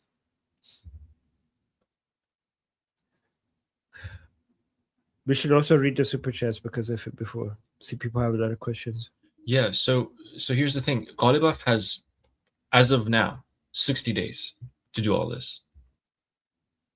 As of Not now. really. They could extend it. They could extend it. Could. It's easy. Yeah. They could, and they might. But at the end of the day, how far can we stretch it without the United States dealing with the uranium? Do you think it'll be just think back to the American internal politics. If before the midterms the uranium is not dealt with, the Democrats are going to say, so you went and started a war where the Strait of Hormuz was already open. Then you started this war, the Strait of Hormuz closed. Now you opened it again. You still didn't get the uranium, and the regime is still in power. That's what they're going to say. That's going to be the Democrat talking point. Which I already know the counter is, The counter is the enriched uranium is under tons and tons of rubble. They can't access it. We're looking at it from the sky. If they try to reach it, we'll fuck them up. We'll bomb the shit out of them. We reduce the power of the Islamic Republic to a significant degree. Them blockading the Strait of Hormuz did nothing to us. Look at the stock market. Look at the job market. And even though the gas prices went up for a while, I managed to immediately bring it back down again within my own naval blockade. But the question is, are people still going to vote for Republicans when they hear the Democrats' talking points versus the Republicans' talking points? That's what's going to boil down to. It would be such a massive advantage if the uranium was dealt with before the midterms, of course, which I don't know if that's going to happen. I don't think that many Americans care about the enriched uranium coming out. I think I don't do you guys think they care about it? Like, I think more American. I think President Trump does for good reasons, and I think that's why President Trump took I think one thing you could admire about President Trump is that he wanted to do the right thing with regards to not letting the Islamic Republic becoming nuclear, regardless of what the voter base thinks, right? But I think most Americans would be influenced more by gas prices than whether or not the enriched uranium gets out or not. Okay, so they do. All the ships get out. Saying they do. Okay, that's good. So all the ships get out. Oil plummets. Let's just say to like $50 a barrel. Okay, you have all these 1,600 ships get out. The Islamic Republic starts pumping and selling their oil again. All of the Gulf countries suddenly start selling their oils again. The United States has bumped up production. Oil starts coming down. Gas prices are super cheap. Costs are driven low. Inflation goes back down low. Americans are happy. They vote for Republicans. That's one way. Yeah. So just to be clear, if you go ask an American, do you care about Iran not having a nuclear weapon, they're not going to say no, right? Like, I mean, the vast majority of everyone like, yeah, okay, yeah, like I don't want the Islamic Republic to have a nuclear weapon. So if you ask them in polling, it shows that the majority of them cares. But like, how much do they care? Like, is it on their mind? Is it like a priority in their life? So it's pretty easy to believe that the vast majority of the Americans, if it's like, hey, would you like a nuclear Islamic Republic, or would you like it if the Islamic Republic doesn't have nuclear weapon? Or like, I go with the second option every single fucking time, like obviously, right? But like when it comes to prioritizing, I think that is overwhelming. I agree that overwhelmingly they're going to be like, yeah, please no nuclear bombs from crazy jihadi fuckers, right? Thank you very much. But I think when it comes to priority, like purchasing power and affordability is way higher under mine compared to the nuclear. Yeah. Quick question. Can you see this happening? Right now, we're going to have a period of time where it's going to be a lull. It's going to be quiet on both sides. No heavy fighting, maybe limited strikes, dragging their feet about the nuclear, everything, okay? The talks continue. The midterms happen and they're done. And after that, things kick off, most likely.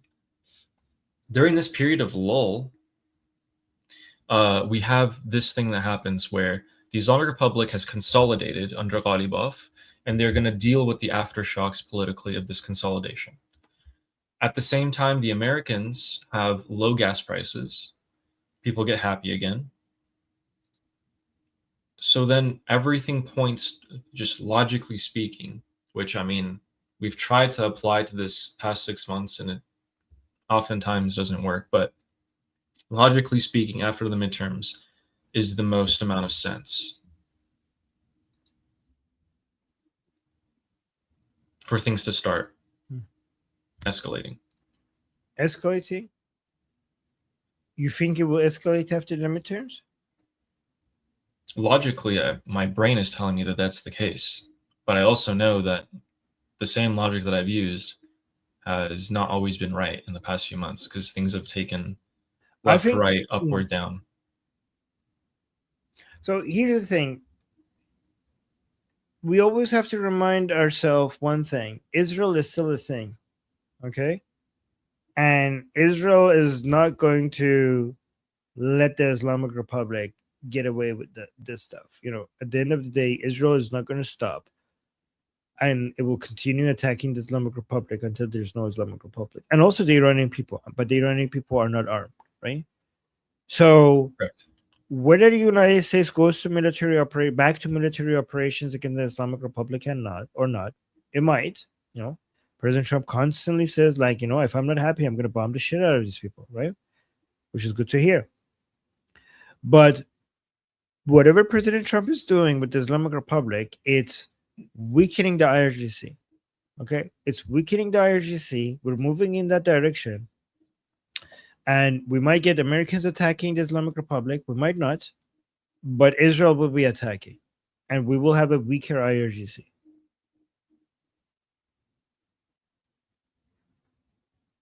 Because during this whole time, Israel and Hezbollah are going to go at it. They're not, like, Israel's not privy to this MOU or deal. Israel is going to go directly at IRGC again at some point. Because the IRGC will respond because they're hitting Hezbollah. Yeah, it's going to be a never-ending cycle. No, I mean, they're going to go directly to Iran and going to attack. You know, that's going to be for sure. Like Israel will still do attacks on the Islamic Republic on Iranian soil. That's exactly what I'm saying. Is that Israel and Hezbollah are going to keep on fighting. Islamic Republic is going to send missiles to Israel or something. Israel is going to hit the IRGC directly. Yeah. I don't see that loop breaking. Yeah. I mean, they promised to do that with or without Hezbollah. You know what I mean? Like they have. Yeah. We do need to do the super chats before they go. Yeah, we do. Right. We have Sarato Hosoda, thank you, who says, Trump's comment on the strategic oil reserves confirmed my theory that pushing a half-assed MOU through is all about reopening the strait. Yes, drive oil prices low, benefits both the Islamic Republic and the United States and the whole world. Buys time. Yeah.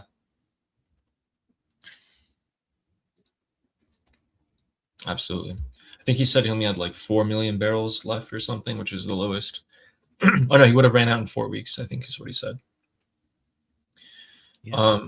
And Sarata followed that up by saying, Ghalibaf posing as the Trump whisperer, but he is the Trojan horse that will ultimately destroy the Islamic Republic. Yeah, except, you know, they're gonna abuse the United States and Israel are gonna abuse Ghalibaf because wow. I mean, if Ghalibaf gets to execute his plan, he would have more political power than the supreme leader, like the previous supreme leader. But you know, I like what Sadata is saying, though. I mean, he wouldn't have. He would only have the power that the United States would lend him. I like As this long as they're framing there. of it. You know what? You know, Ali. Now that Sadata, are you still here?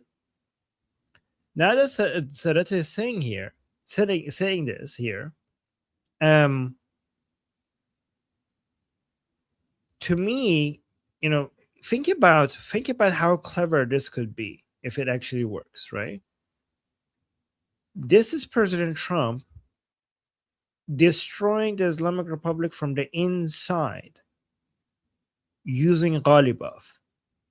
Like, instead of continuously bombing IRGC, you have an actual infiltrator within the Islamic Republic, weakening, going around and telling people, giving information to the Americans and making the right threats for the right people to give in, and slowly eat away from IRGC's power from the inside. Not only him. Remember when I said earlier, this opens up space for more infiltrations? At every level. At every level, there's going to be infiltrations.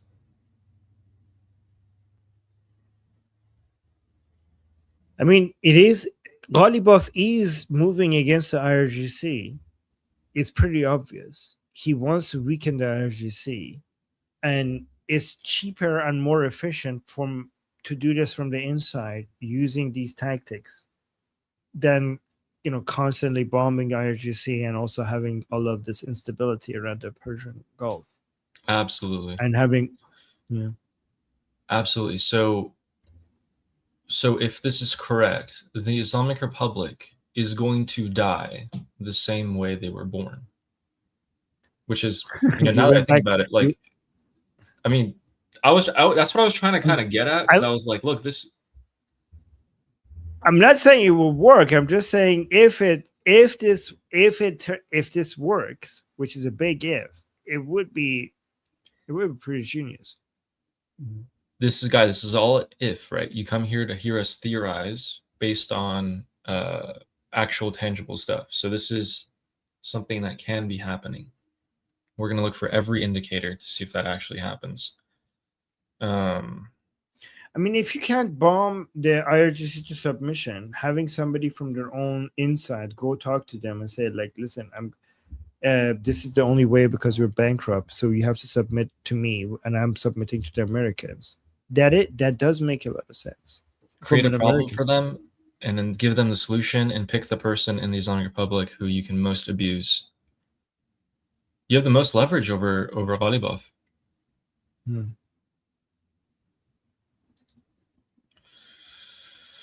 Okay, guys, I'm confused. Is what's coming out saying that this electronic signature that was done right now, again, for some reason, is the final signature? There's no meeting on Friday in Switzerland, and also, oh wait.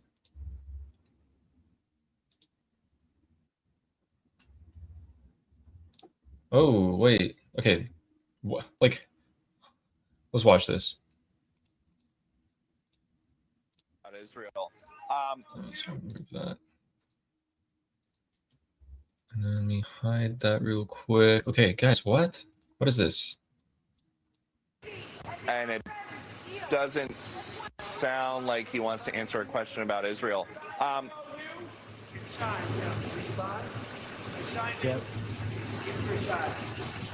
He said it. The stories made in It's signed. It's signed. It's signed. Okay. So no Friday it meeting, signed? I'm guessing? Was it signed but is at a ceremonial signing or just digitally? No, it's digital. We don't know yet. Like, wait for the report. No, I mean, physically it's impossible because Ghalibaf was giving speeches. Oh, so we're And not going to Trump was have a having signing dinner with Macron. ceremony.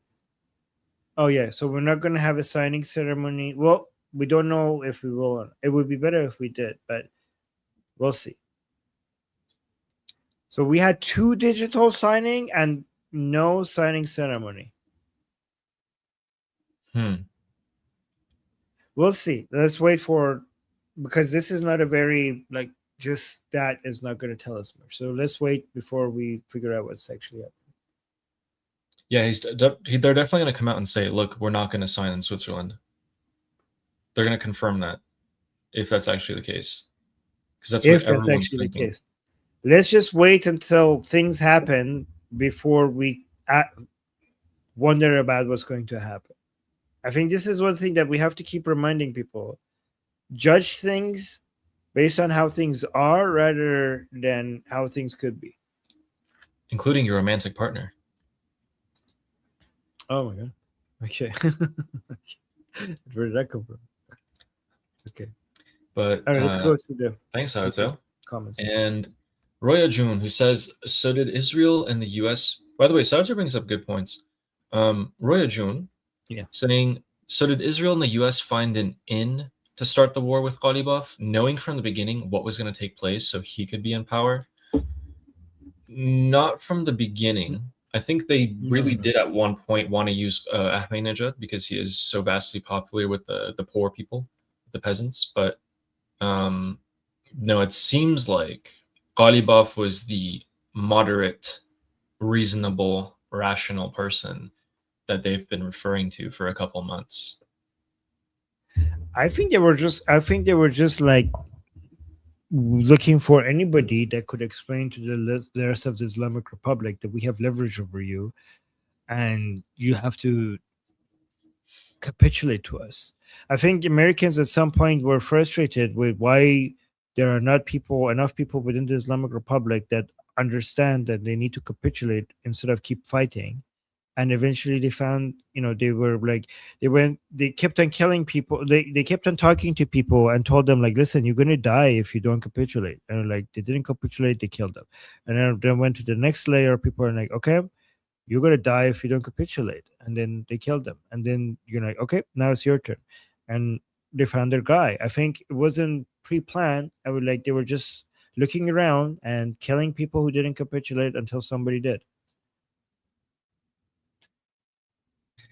Okay, so now the terms of this deal should be released. Ooh. It's signed. Let's see. Yeah. Let's see if they release it. Let's not read the text if it's by CNN, Axios, some Twitter account. Let's just read it when it's posted by President Trump or the White House. Okay, let's only the White House. Yeah. Okay. Yeah. Also, for you, you guys saying that TC read the MOU, it has not been released yet. We're not going to trust anything until we see it from the source. Okay. Interesting. Okay, Roya Jun and Joanne saying that, have you guys heard from Patipta in the last few days? Yeah, he was on Iran Revolution Live today. And he was in a discussion group with people talking to people. Guys, the discussion group, the link is in the chat. The link pinned to the chat is in the QR code at the top left. and in the description. So Yeah. Potipta comes So there if you guys often. click on that link or scan that QR code, it'll send you to our school website. All you got to do is just click on the calendar. Like just sign up and then find the calendar, click on the calendar. You'll see Yeah, all of the he's there discussions. often. He's there often. You could instead of listening to him, you could actually talk to him in our discussion group. Yeah. And thanks, Joanne. We got Sarah Yu here saying Harir AB. Do you know what that is? Nope. No. U.S. boots getting uranium and Israel hidden base not hidden. What's the path to Iranians overthrowing before the it's uranium an air base. complete? It's an air base in Iraq, I think. Before the uranium caper is complete. I mean, there's nothing that dictates that we have to overthrow the regime before the uranium is complete. It might even help us to wait. Wait, you use boots getting uranium and Israel hidden base, not hidden. So there was I think you're referring to a hidden Israeli base that was in Iraq that was discovered earlier. What's the path to Iranians over destroying before the uranium? So the path to Iranian overthrowing before and after any event is, in my opinion, arming the Iranian people under the direction and with coordination of Prince Reza Pahlavi and his team. Getting the uranium out from inside Iran using force seems, I assume that it's too complicated of a job for the Americans to want to do, and I ended up being correct about that because President Trump confirmed that they considered it and they saw it that it was too complicated and risky, so they didn't do it.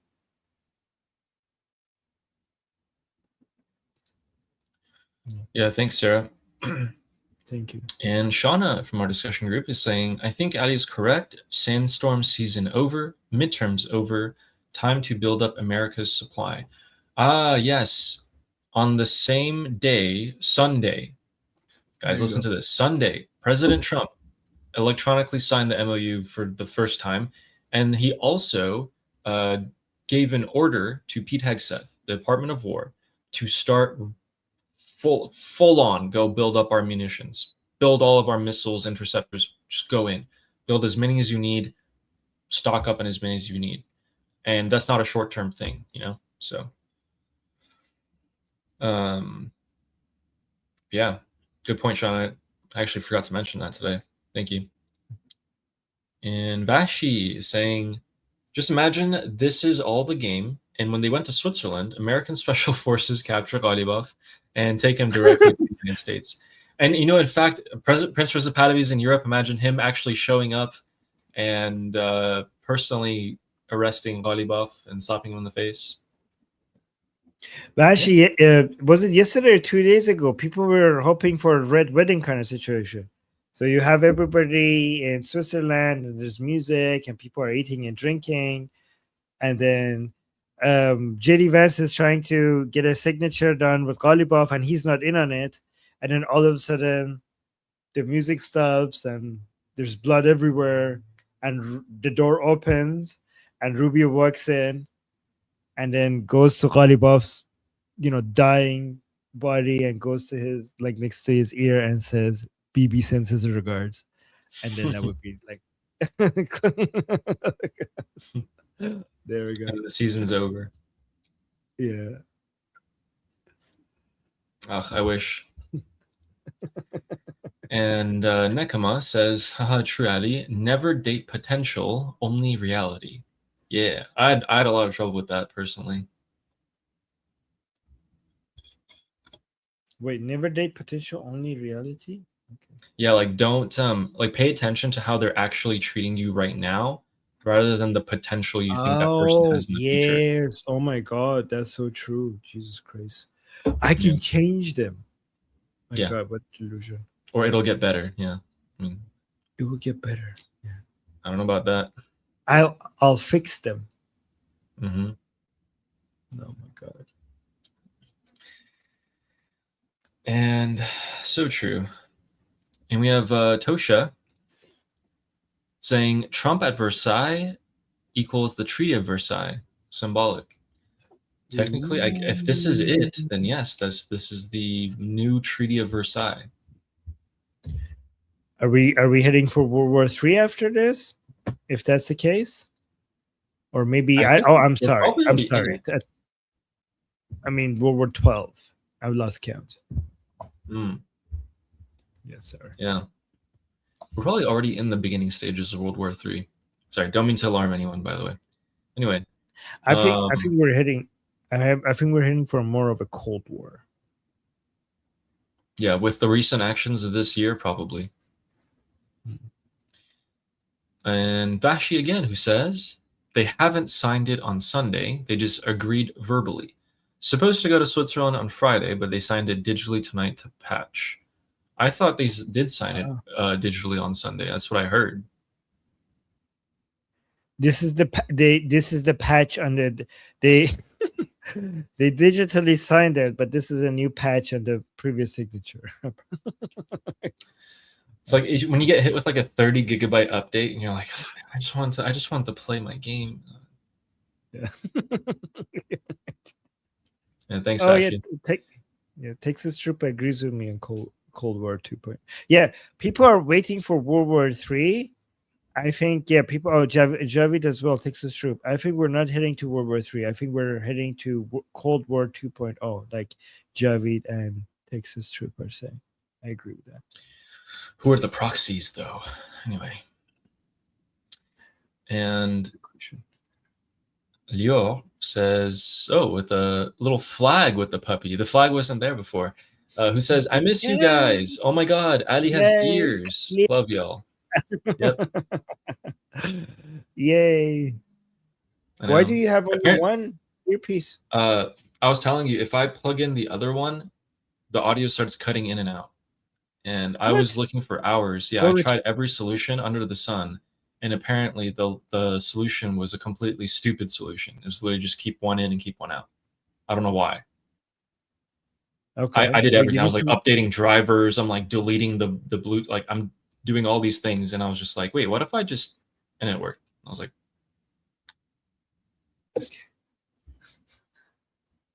I don't know. But people were so shocked. I did not expect that. I mean, I guess it made a big difference on how I looked. Yeah. Anyway, Shauna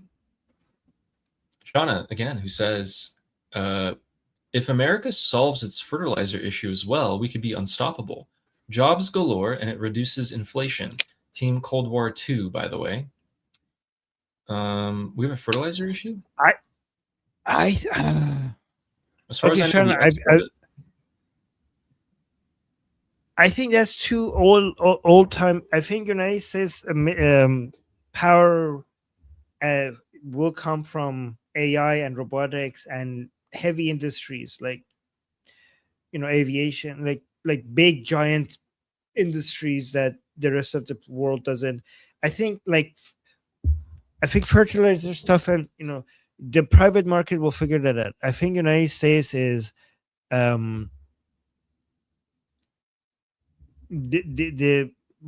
its advantage in the upcoming Cold War is not going to be reliant on fertilizer and stuff like that. I think it's going to mostly be over its access to energy, its access to rare earth minerals, it being ahead in AI and robotics, and also it dominating gigantic industries that no other country can compete with. No other country could actually even come close, like very specialized heavy capital industries that only US private companies could afford.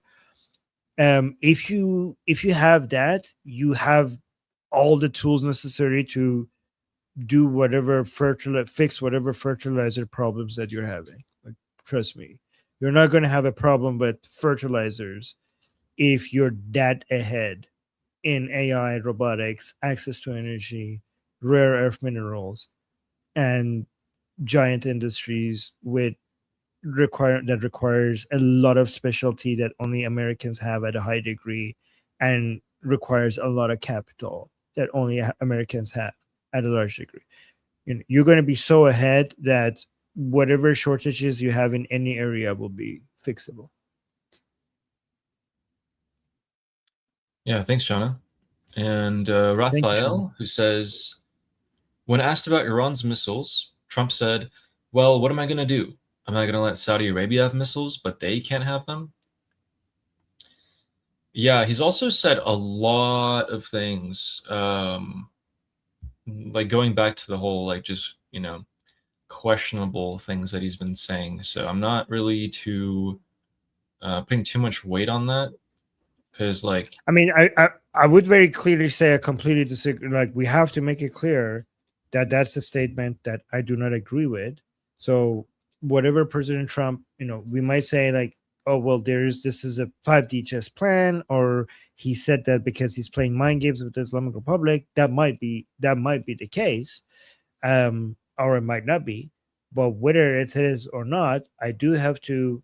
I think it's important to point out there's a difference between the Islamic Republic and Saudi Arabia, right? Saudi Arabia is not threatening United States and Europe and the entirety of the Middle East with missiles, and the Islamic Republic is. So, yeah, it's such a ridiculous statement that I'm going to chalk it up to ridiculous, lightly put. And we both, me, Ali, and I say that as people who appreciate how much President Trump has weakened the Islamic Republic, and how much, like, we always say that with that in mind, that President Trump has done more than any other president to weaken the Islamic Republic. But obviously, that's not going to make us not say, when we see a statement that we disagree with, we're going to say that we disagree with that. Yeah, you guys want to listen to something he said? Let's listen to this. It's like 5 seconds or 20 seconds. Okay. If we didn't do this deal, we could have dropped more bombs for another 3 weeks, 2 weeks, 4 weeks, 2 years. You would never have the Hormuz Strait open. You would never have success. Your market would have, instead of going up at levels that nobody's ever seen before, would go down at levels that nobody ever saw before, maybe except for 1929 or whatever. If we didn't do this deal. Like, that's also ridiculous, right? Like, you're the United States of America. You didn't give in to the pressure that the Islamic Republic had with the Strait of Hormuz. Like, if you really want to, you can open that thing up. You are the United States of America. So it's kind of like things like that I'm like, I'm trying to chalk it up to. I actually don't know about if I disagree with him too much. There are parts of it that I disagree with. I don't know if that's one of them. The United States is like the absolute most powerful military force on the planet, but there are limitations to what military power could do. There are limitations. There are, people don't understand. Like, sometimes the military, Israel's military, or United States military, does certain things that we find unbelievably incredible and unimaginable, and then we get the idea that, okay, therefore everything can be done, and we don't understand that, like, no, there are limits. Like, even with that much force, there are certain limitations that just are not easy. Like, you cannot just, I mean, like, the United States military for 20 years in Afghanistan couldn't get rid of the Taliban, and that's not because the United States military is weak. That's because it's complicated shit, right? Israel has one of the most, I think the second best military on the planet, when it comes to efficiency and power, and intelligence and everything. Okay, but they have been fighting Hezbollah for 47 years, and Hezbollah is still around, right? Yeah. Well, it's not an all-out war. They're being surgical. They care about the human population. Right. So, it's complicated. Things is complicated. Yeah. I just wish that he would have used different words, right? So when I see or hear things like that, I'm not going to mull over every single word he says. Sometimes I'm just going to be like, okay, he should have said that differently. He didn't, whatever. I'm just going to let it go. Like he could have just said, hey, we could have opened the strait if we wanted to. He could have said that instead of being like, oh yeah, we had to because, they had leverage with the strait. I don't like them pushing up the IRGC like that. That's not whatever. I mean, again, it could be his way of, playing nice with this new people in charge as a way to make them feel like they're safe or whatever. There might be a lot of different reasons why he's saying that. But just because it might have a good intended purpose, it doesn't mean that we shouldn't correct it, at least to our audience, right? Absolutely. And Shauna saying Ukraine, United Arab Emirates, and the Philippines and Taiwan are the proxies of World War III. UAE. Ooh. I can see the Philippines. Philippines would be USA proxy, and Vietnam, Japan, South Korea, Taiwan. Yeah, Taiwan is already there. Yeah, I mean Philippines. Yeah, you could just put some missile launchers on any one of those 1,000 islands, and no, I mean United States already has military bases in the Philippines, and they do a lot of military exercises with each other. Yeah, but the military bases are very visible. But if you want to take the Strait of Hormuz lesson, what you can do is you can just put a bunch of launchers and drones on, just random islands and hidden places, and that's it. What Chinese ship is ever going to be able to pass through there or get to the Strait of Malacca? Well, I mean, I don't know exactly if launchers would be the best thing, but I know that Philippines and one thing I do know, Japan is moving closer and closer to the Philippines when it comes to military exercises against Chinese China. And I think most of the military exercises are not launchers, are basically naval exercises. So it's mostly naval exercises around that area. And United States relies on many countries around there, Philippines included. But Japan is becoming a little bit worried about United States backing off from this area. So, but I think United States is doing actually a great thing because it's encouraging them to work with each other. So Japan and Philippines are now working with each other a lot more, which is, it's kind of like, United States is kind of like a mom, and Japan and Philippines, I'm not going to help you. You have to figure this out. And then she's looking through the door and watching them like, okay, let's figure this out together.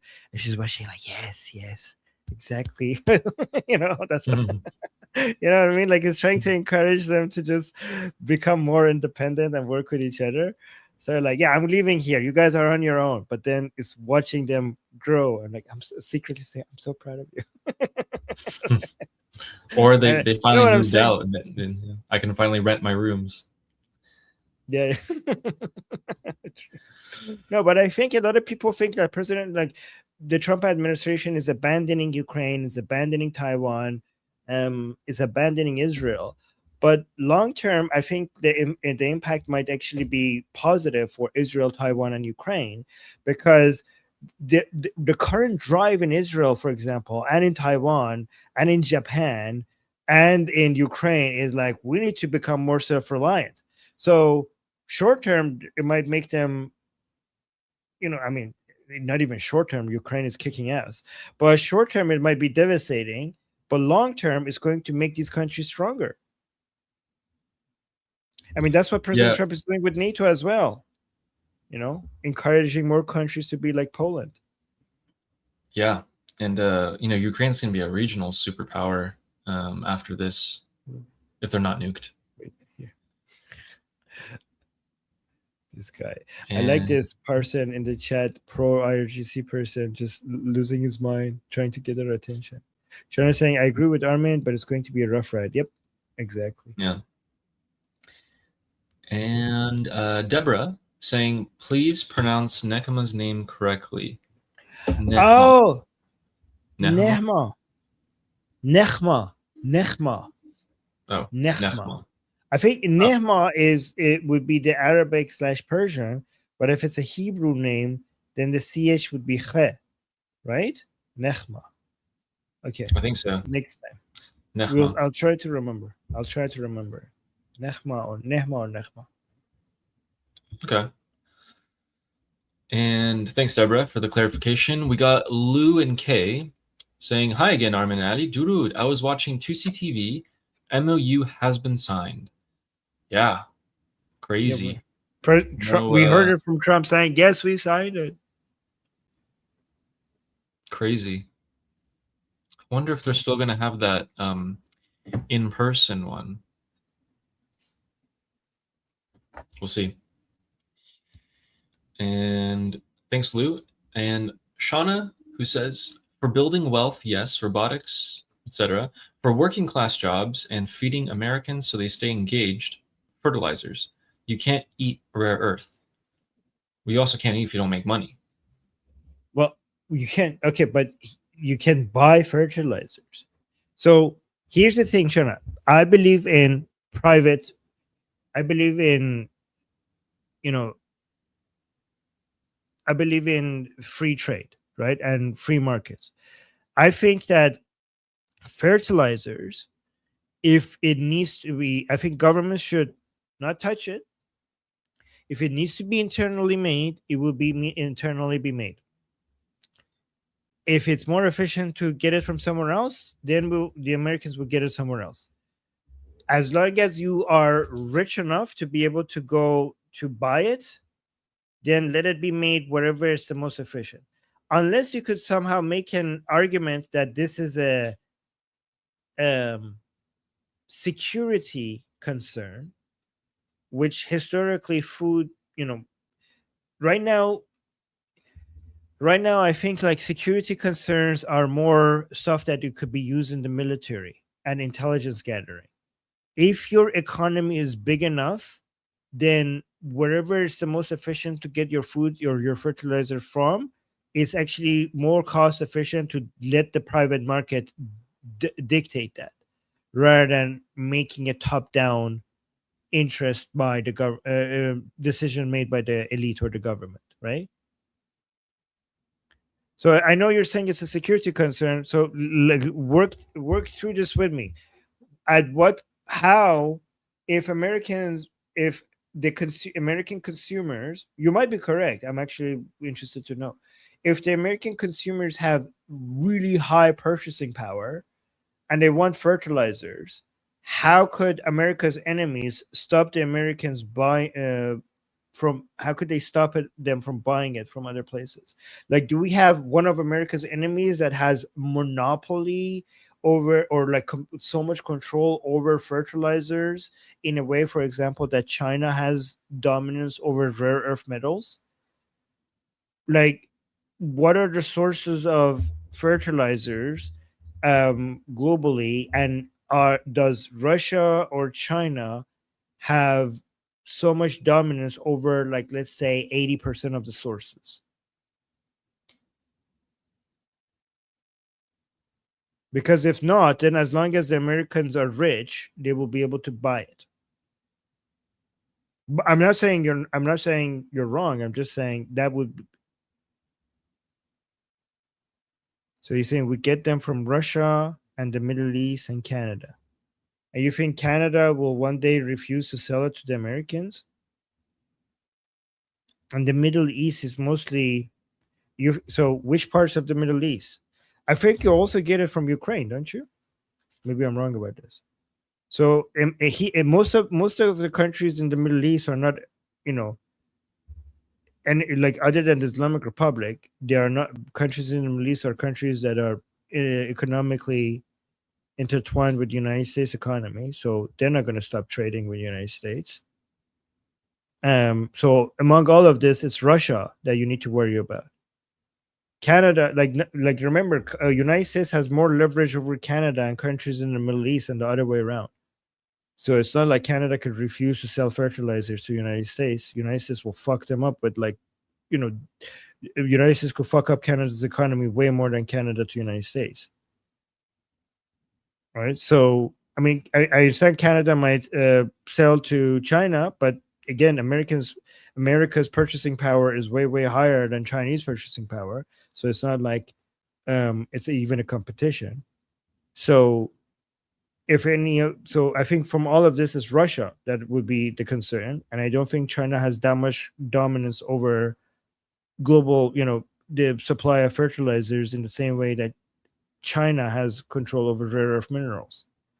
I think we have to be very careful because with excuses for getting the government involved in messing up with the supply and demand, like we have to, I understand that some things are, I think people are too loose with the definition of this being a security issue, right? And I think we have to use that excuse for the government to come and change the balance of supply and demand very rarely.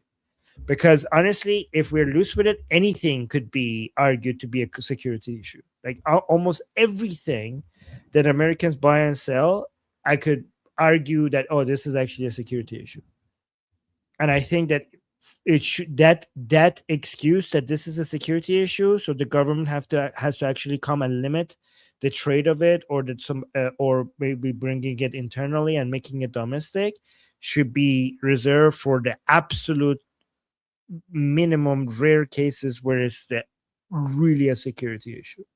And I don't think fertilizers at all make it to that level. I do think rare earth minerals make it to that level, and I do think chips, advanced chips, so need to be brought inshore to the United States from Taiwan. That is definitely a security concern. Rare earth minerals, China has too much dominance over it. Chips, too much of it is made in Taiwan. It needs to be made in the United States. But I don't see that for fertilizers. But I could be wrong. But anyways, we should go to the other comments.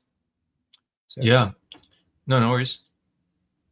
And Sarah, you saying Occam's razor, boots on the ground to dilute uranium under that cover with Israel and U.S. boots in Iraq. Would it be enough support for armed Iranians?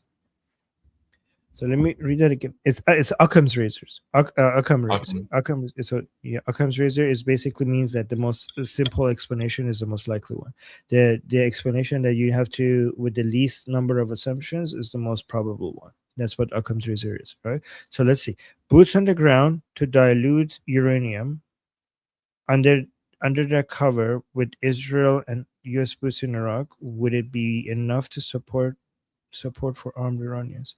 So boots on the ground to dilute uranium will be in the middle of Iran with IRGC surrounding you, and it would be not enough force. So think about this: when the United States invaded Iraq, you needed hundreds of thousands of troops on the ground.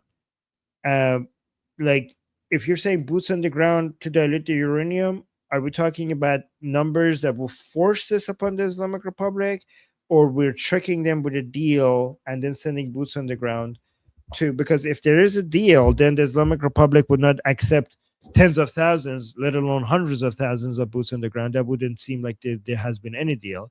And if you are forcing it upon the Islamic Republic, then that is the most complicated military/engineering operations in history that will put a lot of Americans at risk. And I don't think President Trump or the American voters have any appetite for that, right?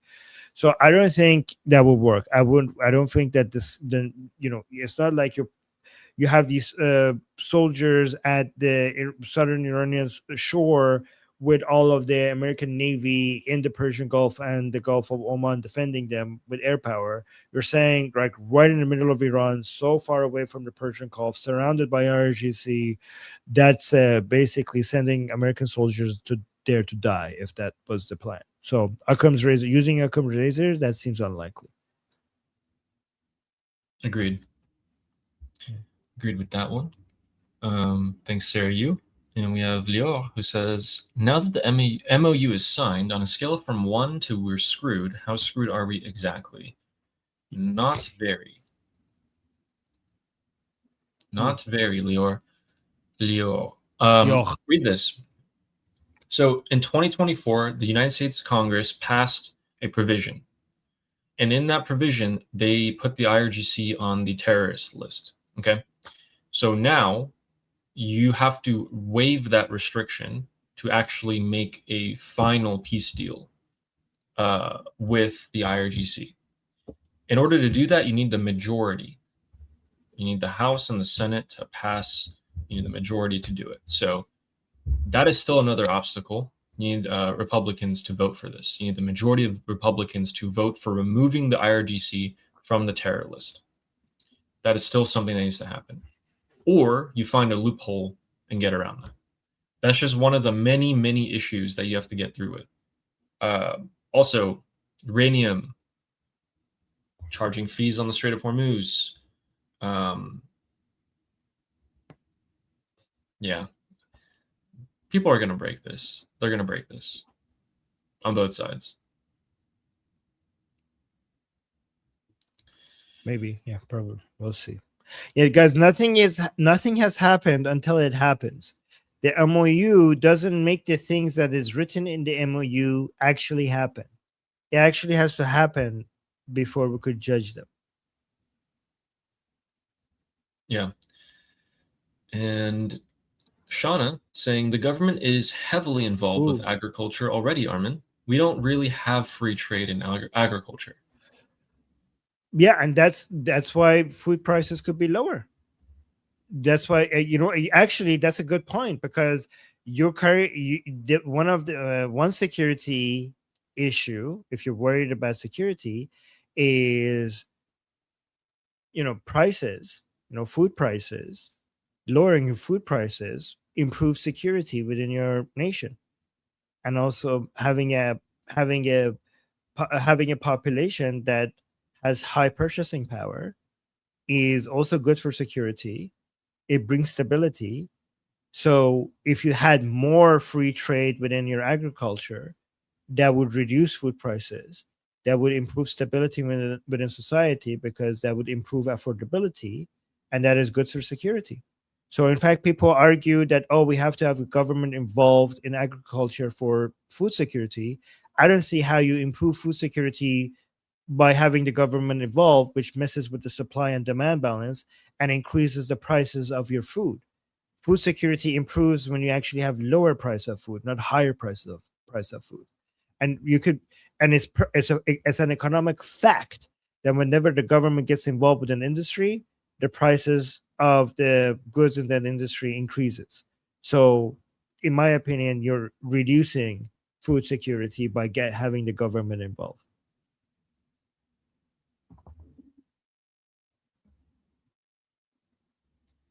But I'm a free market capitalist, so what do I know? I'm too much of a capitalist. Maybe I'm biased. It's my bias for capitalism. I'm free trade speaking. Guys, we have to be careful, because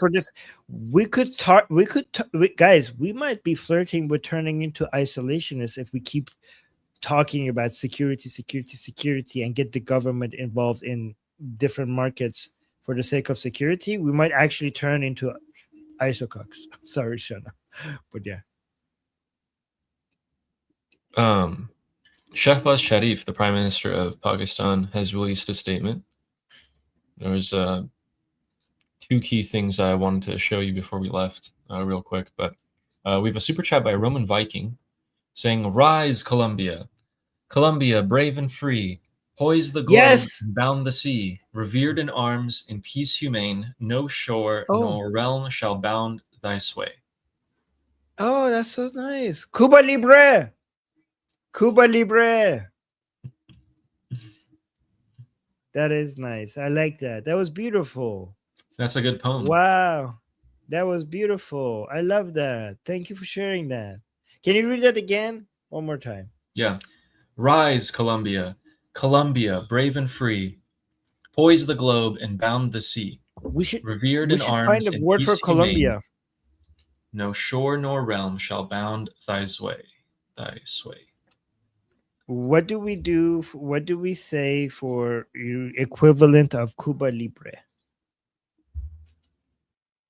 But anyways, I'll find that. Thanks, Roman Viking. Rise, Colombia. I like that one.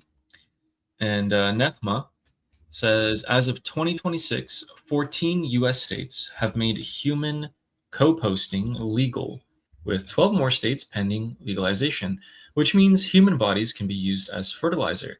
I'm only bringing up because fertilizer was mentioned. I didn't know that. Interesting. I wonder how that works. Like, do you like sign up for that? Do you buy the bodies or what? I don't know. Anyway, thanks, Nachma. That's lovely.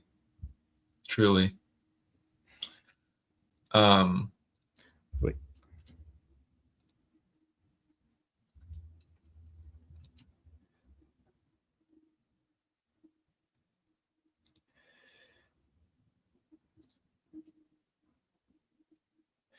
I can't find a phrase like Cuba Libre for Colombia. Maybe because they're already free.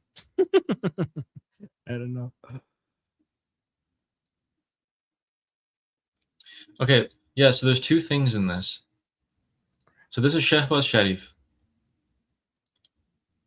And this is really interesting. Okay. So Pakistan is saying that the memorandum, the MOU, was signed by the presidents of both countries. So we saw Trump sign it, like that was actually on recording. But he's saying that Pezeshkian signed it on the other end. What? He's saying the memorandum has been signed by presidents of both the countries and endorsed by me as the mediator. That's what Pakistan's saying. So Pezeshkian and Trump signed this, not Ghalibaf and JD Vance. And why does it keep switching around? What are we doing? Yeah. See, we told you guys nothing is happening until it happens. Because we keep crazy. telling the memorandum has been signed by honorable presidents of both countries and also endorsed by me. So oh my god, they're actually throwing Pezeshkian under the bus like we. Yeah. So they're using him, but here's the thing. So so it was signed by Trump and Pezeshkian, and then he's saying, I also express my profound respect and appreciation to His Eminence Ayatollah Sayyid Mujtaba Hosseini Khamenei, the Supreme Leader, and President Masoud Pezeshkian for their, he praises them. And I also wish to recognize the efforts of the Iranian negotiating team of Mohammad Bagher Ghalibaf, Araghchi, and Momeni. So he's primarily thanking Pezeshkian for this. Okay, we need to go back to the picture of Pezeshkian right now. Okay, so we're going back to this. Oh no! Save Pezeshkian, guys! Hashtag free Pezeshkian. They're gonna blame everything on him. Poor. My God. Oh no. Huh. Wow, he really did just get thrown under the bus there. Okay. Ghalibaf is like, yeah, we're gonna do this, but you're gonna have your name on it. We'll see. I don't know. Okay. So yeah, if Pezeshkian signs this and Ghalibaf doesn't, Ghalibaf has managed to get the least amount of damage and the most amount of gain in all of this. Like he's planning all of this and he's not even putting his name on it. But they agreed. The U.S. agreed to that. They know that Pezeshkian's nothing. Yeah, they're trying to. They're helping. If this is what's happening, we'll see. They might be helping Ghalibaf save face. They're basically, yeah. You know, Yeah, that is a pretty good you have to give indicator. it. Yeah, you have to give it to Ghalibaf. He played his cards well so far. He's far. enemy number one right now. So far, man, I really wish, but to save face for Ghalibaf and to not have this sort of leverage over him, saying that, oh yeah, you signed this. I mean, I guess it doesn't matter too Well, much because he's they wonder he's they being wonder the face. is their puppet. They don't want their puppet to burn. Yeah, and he is They still have vocally being very forward about it. So Yeah, I mean, if the Americans, if they have still use for him, you know, they need to help him save face, or else he will be eaten alive internally. And then who they're gonna deal with? I mean, imagine if they lose Ghalibaf, then they have like who would be? They have nobody. yeah. They always have Ghani. Oh my god! Wow, guys. By the way, Pezeshkian ended up being so useful. This is why many people think that it was the Islamic Republic who killed Raisi to bring Pezeshkian in power to prepare for days like this.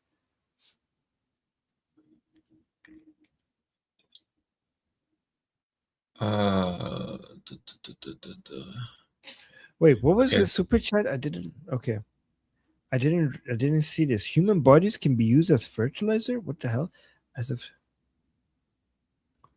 legal with 12 more states? What the hell? Okay, didn't know that. Thank you for telling me. Wait, what's your name? Necham. I pronounced it properly this time. Ali is confused. Ali is thinking. Ali is doing, trying to solve this puzzle. Yeah, I'm trying to figure out the terms of the memorandum. Some people are saying that a U.S. White House official read it out to reporters, but there's no official document that has been released yet. But yeah, I don't know. I think this is just noise. Here, go to, you know where you should go? You should go to rapid response. The White House released a video of them signing it. So yeah, this is confirmed. Show. Here we are. All right, ladies and gentlemen. President Trump. It's physical. This is the White House official. Wait, so are we do we have a physical signing by Pezeshkian as well? Can we get the video of that? Oh my god.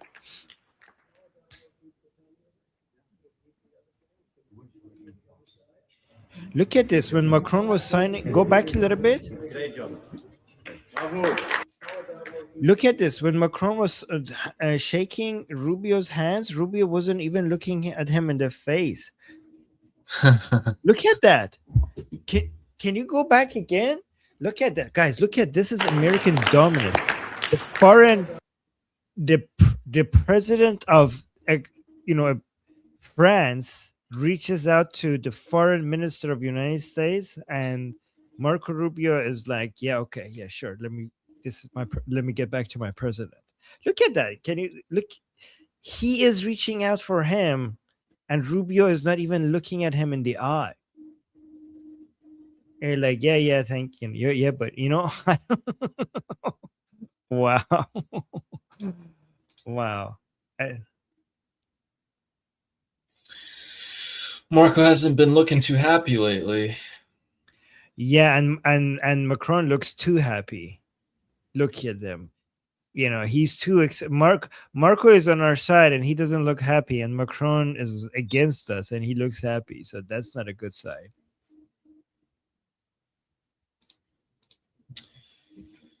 Yeah.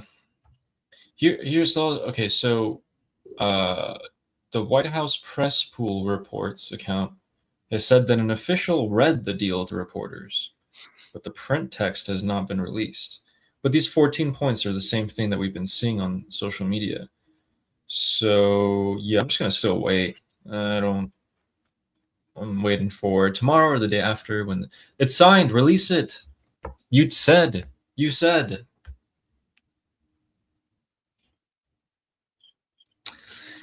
And oh, we I need to go. have- So let's read the last super chat. okay, And the last one you, by Jeffrey. Says hi, the MOU Jeffrey. Hey, Jeffrey. It says the MOU/operational pause due to the United States and IDF needing to restock defensive munitions, regime remnants getting backfilled by Putin, Chinese and Putin, Chicoms, increased aggression in Europe and Taiwan. Okay, so the MOU is due to the US and IDF restocking defensive munitions. Yes, they did issue the order to do that. And regime remnants are getting backfilled by Putin and Chicoms. So they're getting put on the back burner and like not on the priority list. Is that what he means? Mm-hmm. Okay. And then Chicoms has increased Yep. their aggression in Europe and Taiwan. Is that what backfield means? Is that what backfilled means, guys? I don't know what that backfield means.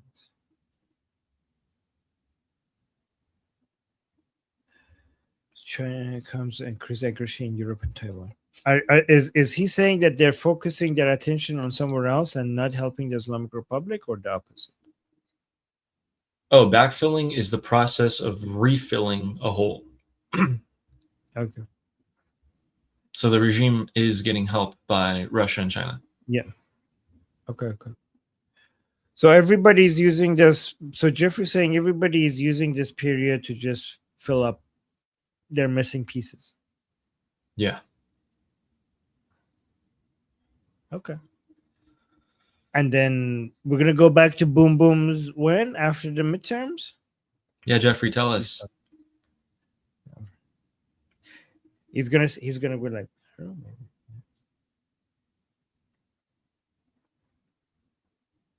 Okay.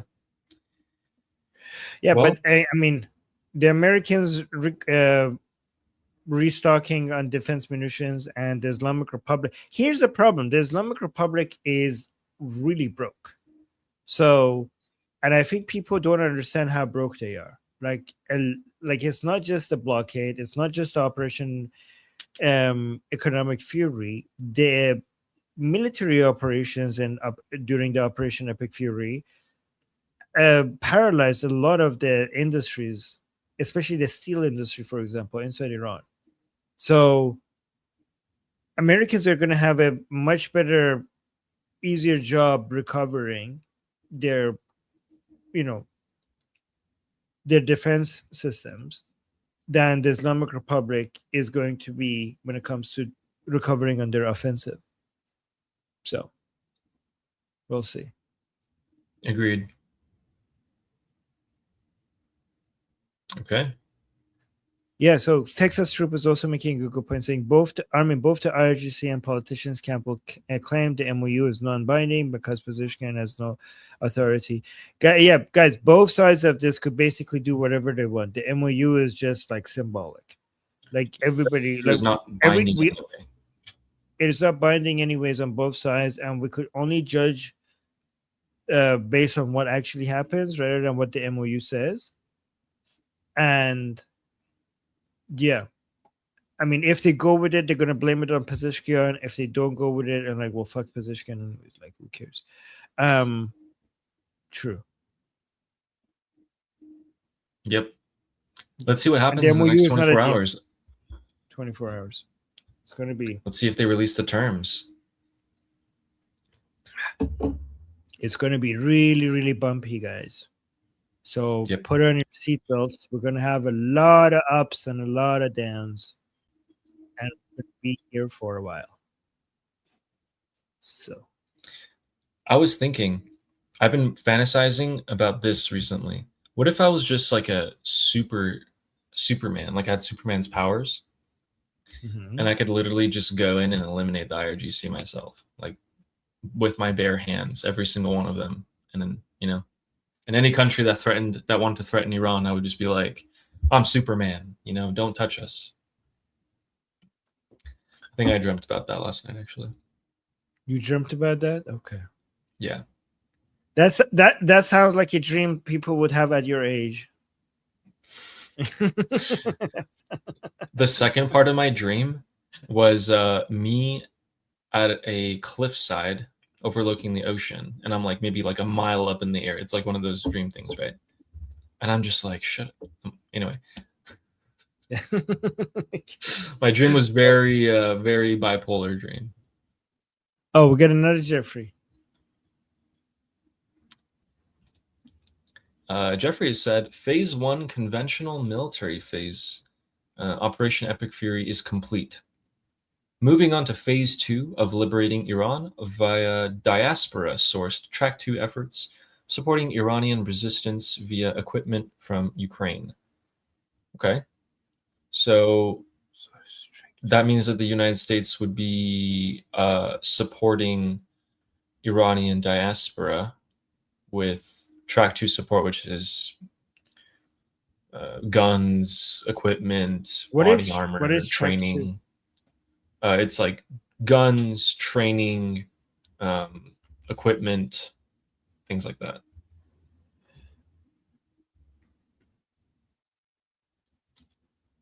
As opposed to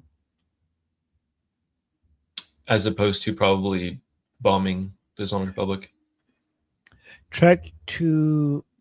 No. Track 2 material support.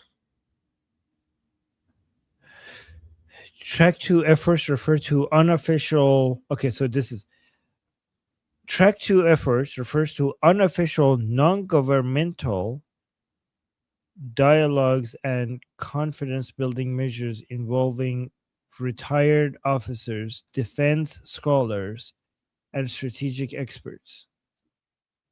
These informal, off-the-record workshops and forums are designed to help. Okay. Okay, so basically unofficial people who are not necessarily part of the government. You know, is that what it is? I don't know. Jeffrey, use language that non-military experts could understand. Secret emissaries.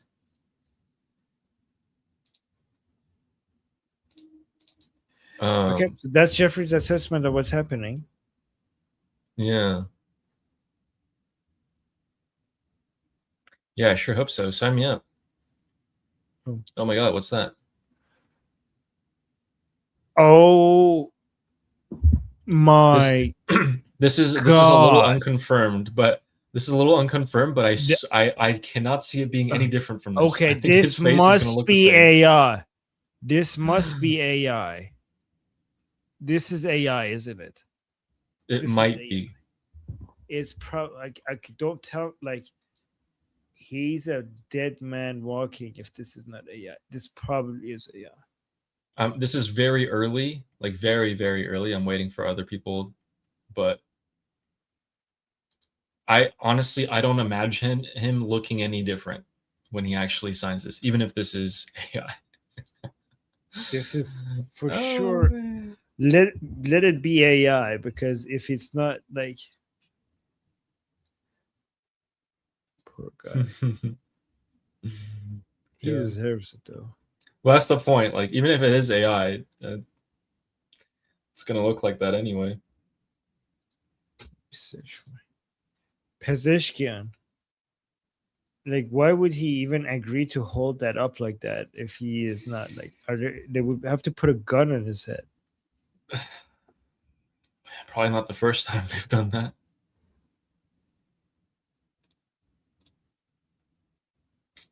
Okay. Come on. I'm seeing more pictures like that though. Yeah, I don't know. Whoa.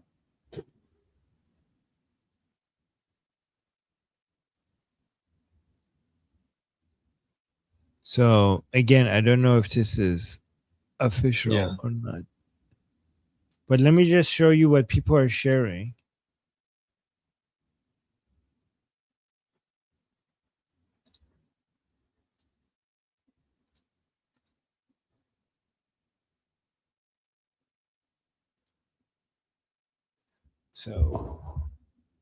So I don't know if this is real, but if we have a like this is what I'm getting. That's President Trump's signature. Okay, so guys, we don't know if this is real or not. I don't think I mean, let's assume it's not until we get confirmation. But if we ever get a picture like this, he's holding, that's President Trump's signature, and he's holding it like that. This is not confirmed, but I want something like this. Yeah, I mean, that's how DocuSign works. They sign it, you print it out, then you sign it, which is why his pen is blue. So if this is AI, someone put some work into it. But yeah.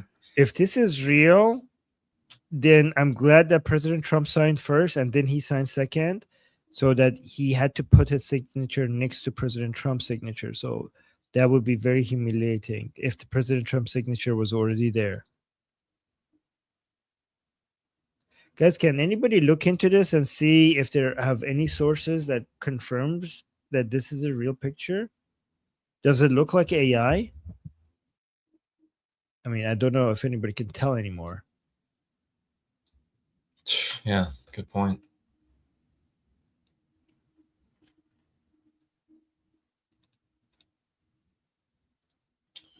Sheesh. What in the world?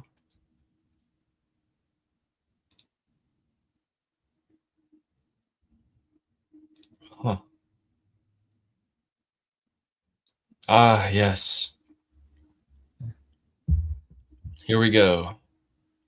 Thursday morning, several IRGC speedboats are performing an unspecified action in the Strait of Hormuz. An American ship is broadcasting a warning text in Persian over the radio that says, "The Islamic Republic has no control over the strait. Stop the operation and return to port. Otherwise, the United States Navy will attack your vessel." Ah, yes, the daily dose of Strait of Hormuz action, which, by the way, the Islamic Republic fired drones last night as well, and they were intercepted.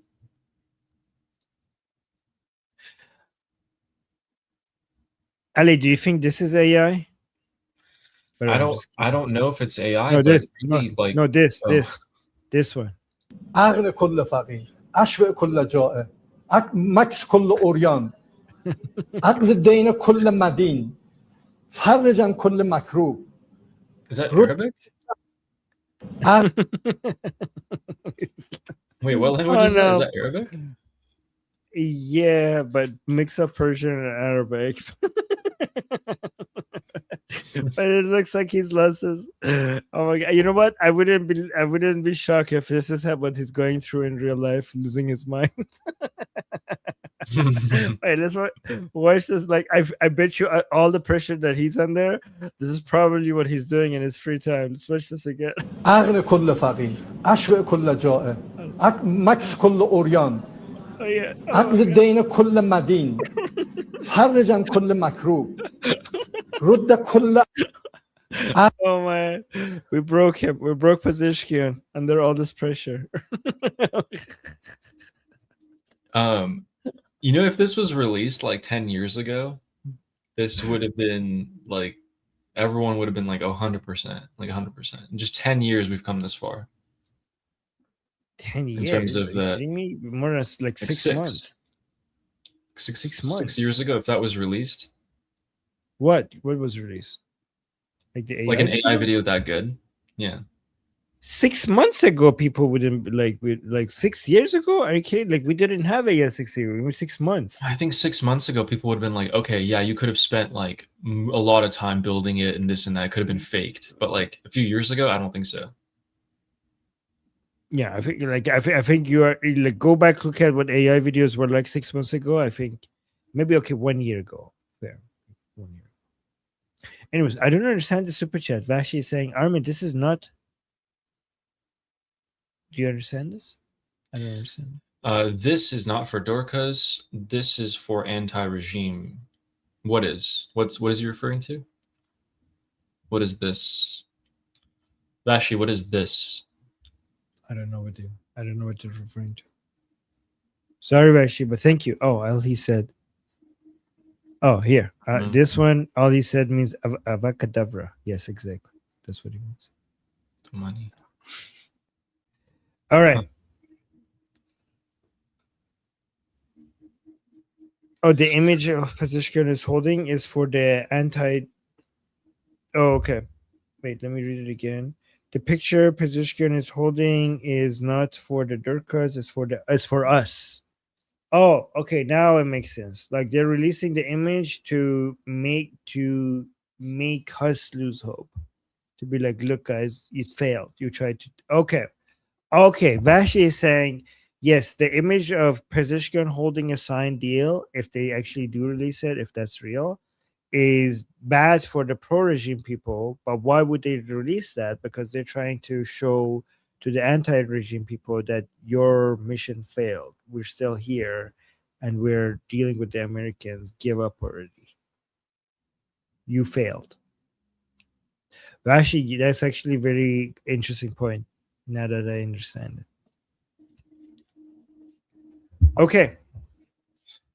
We need to go. I need to go. I am already over time. All right, guys. Don't forget to subscribe because Ali told me that many of you haven't subscribed, even though you're watching us every day. Like, why are you doing that? Subscribe, right? Yes. Yeah. I was gonna tell you guys, like, I was gonna threaten you, but then I realized that YouTube might take that seriously and ban us, so I'm not gonna threaten you. Okay. But yeah, please subscribe. All right. Yeah, look at this. Leo saying I subbed on day 1. Thank you, Leo. Thanks, Leo. Yeah. All right, guys. We'll be here again, same time tomorrow. Tomorrow is going to be very interesting because in the next 24 hours, there's going to be a lot of reactions to this MOU. A lot of reactions. So tomorrow we're going to go over that. And until then, I'm Israel Chai. I'm Israel Chai. Slava Ukrainie. Love Ukraine. Cuba Libre. Cuba Libre. Long live America. Javicha. Javicha. Payande. Payande Iran. See you guys same time tomorrow. Bye, guys.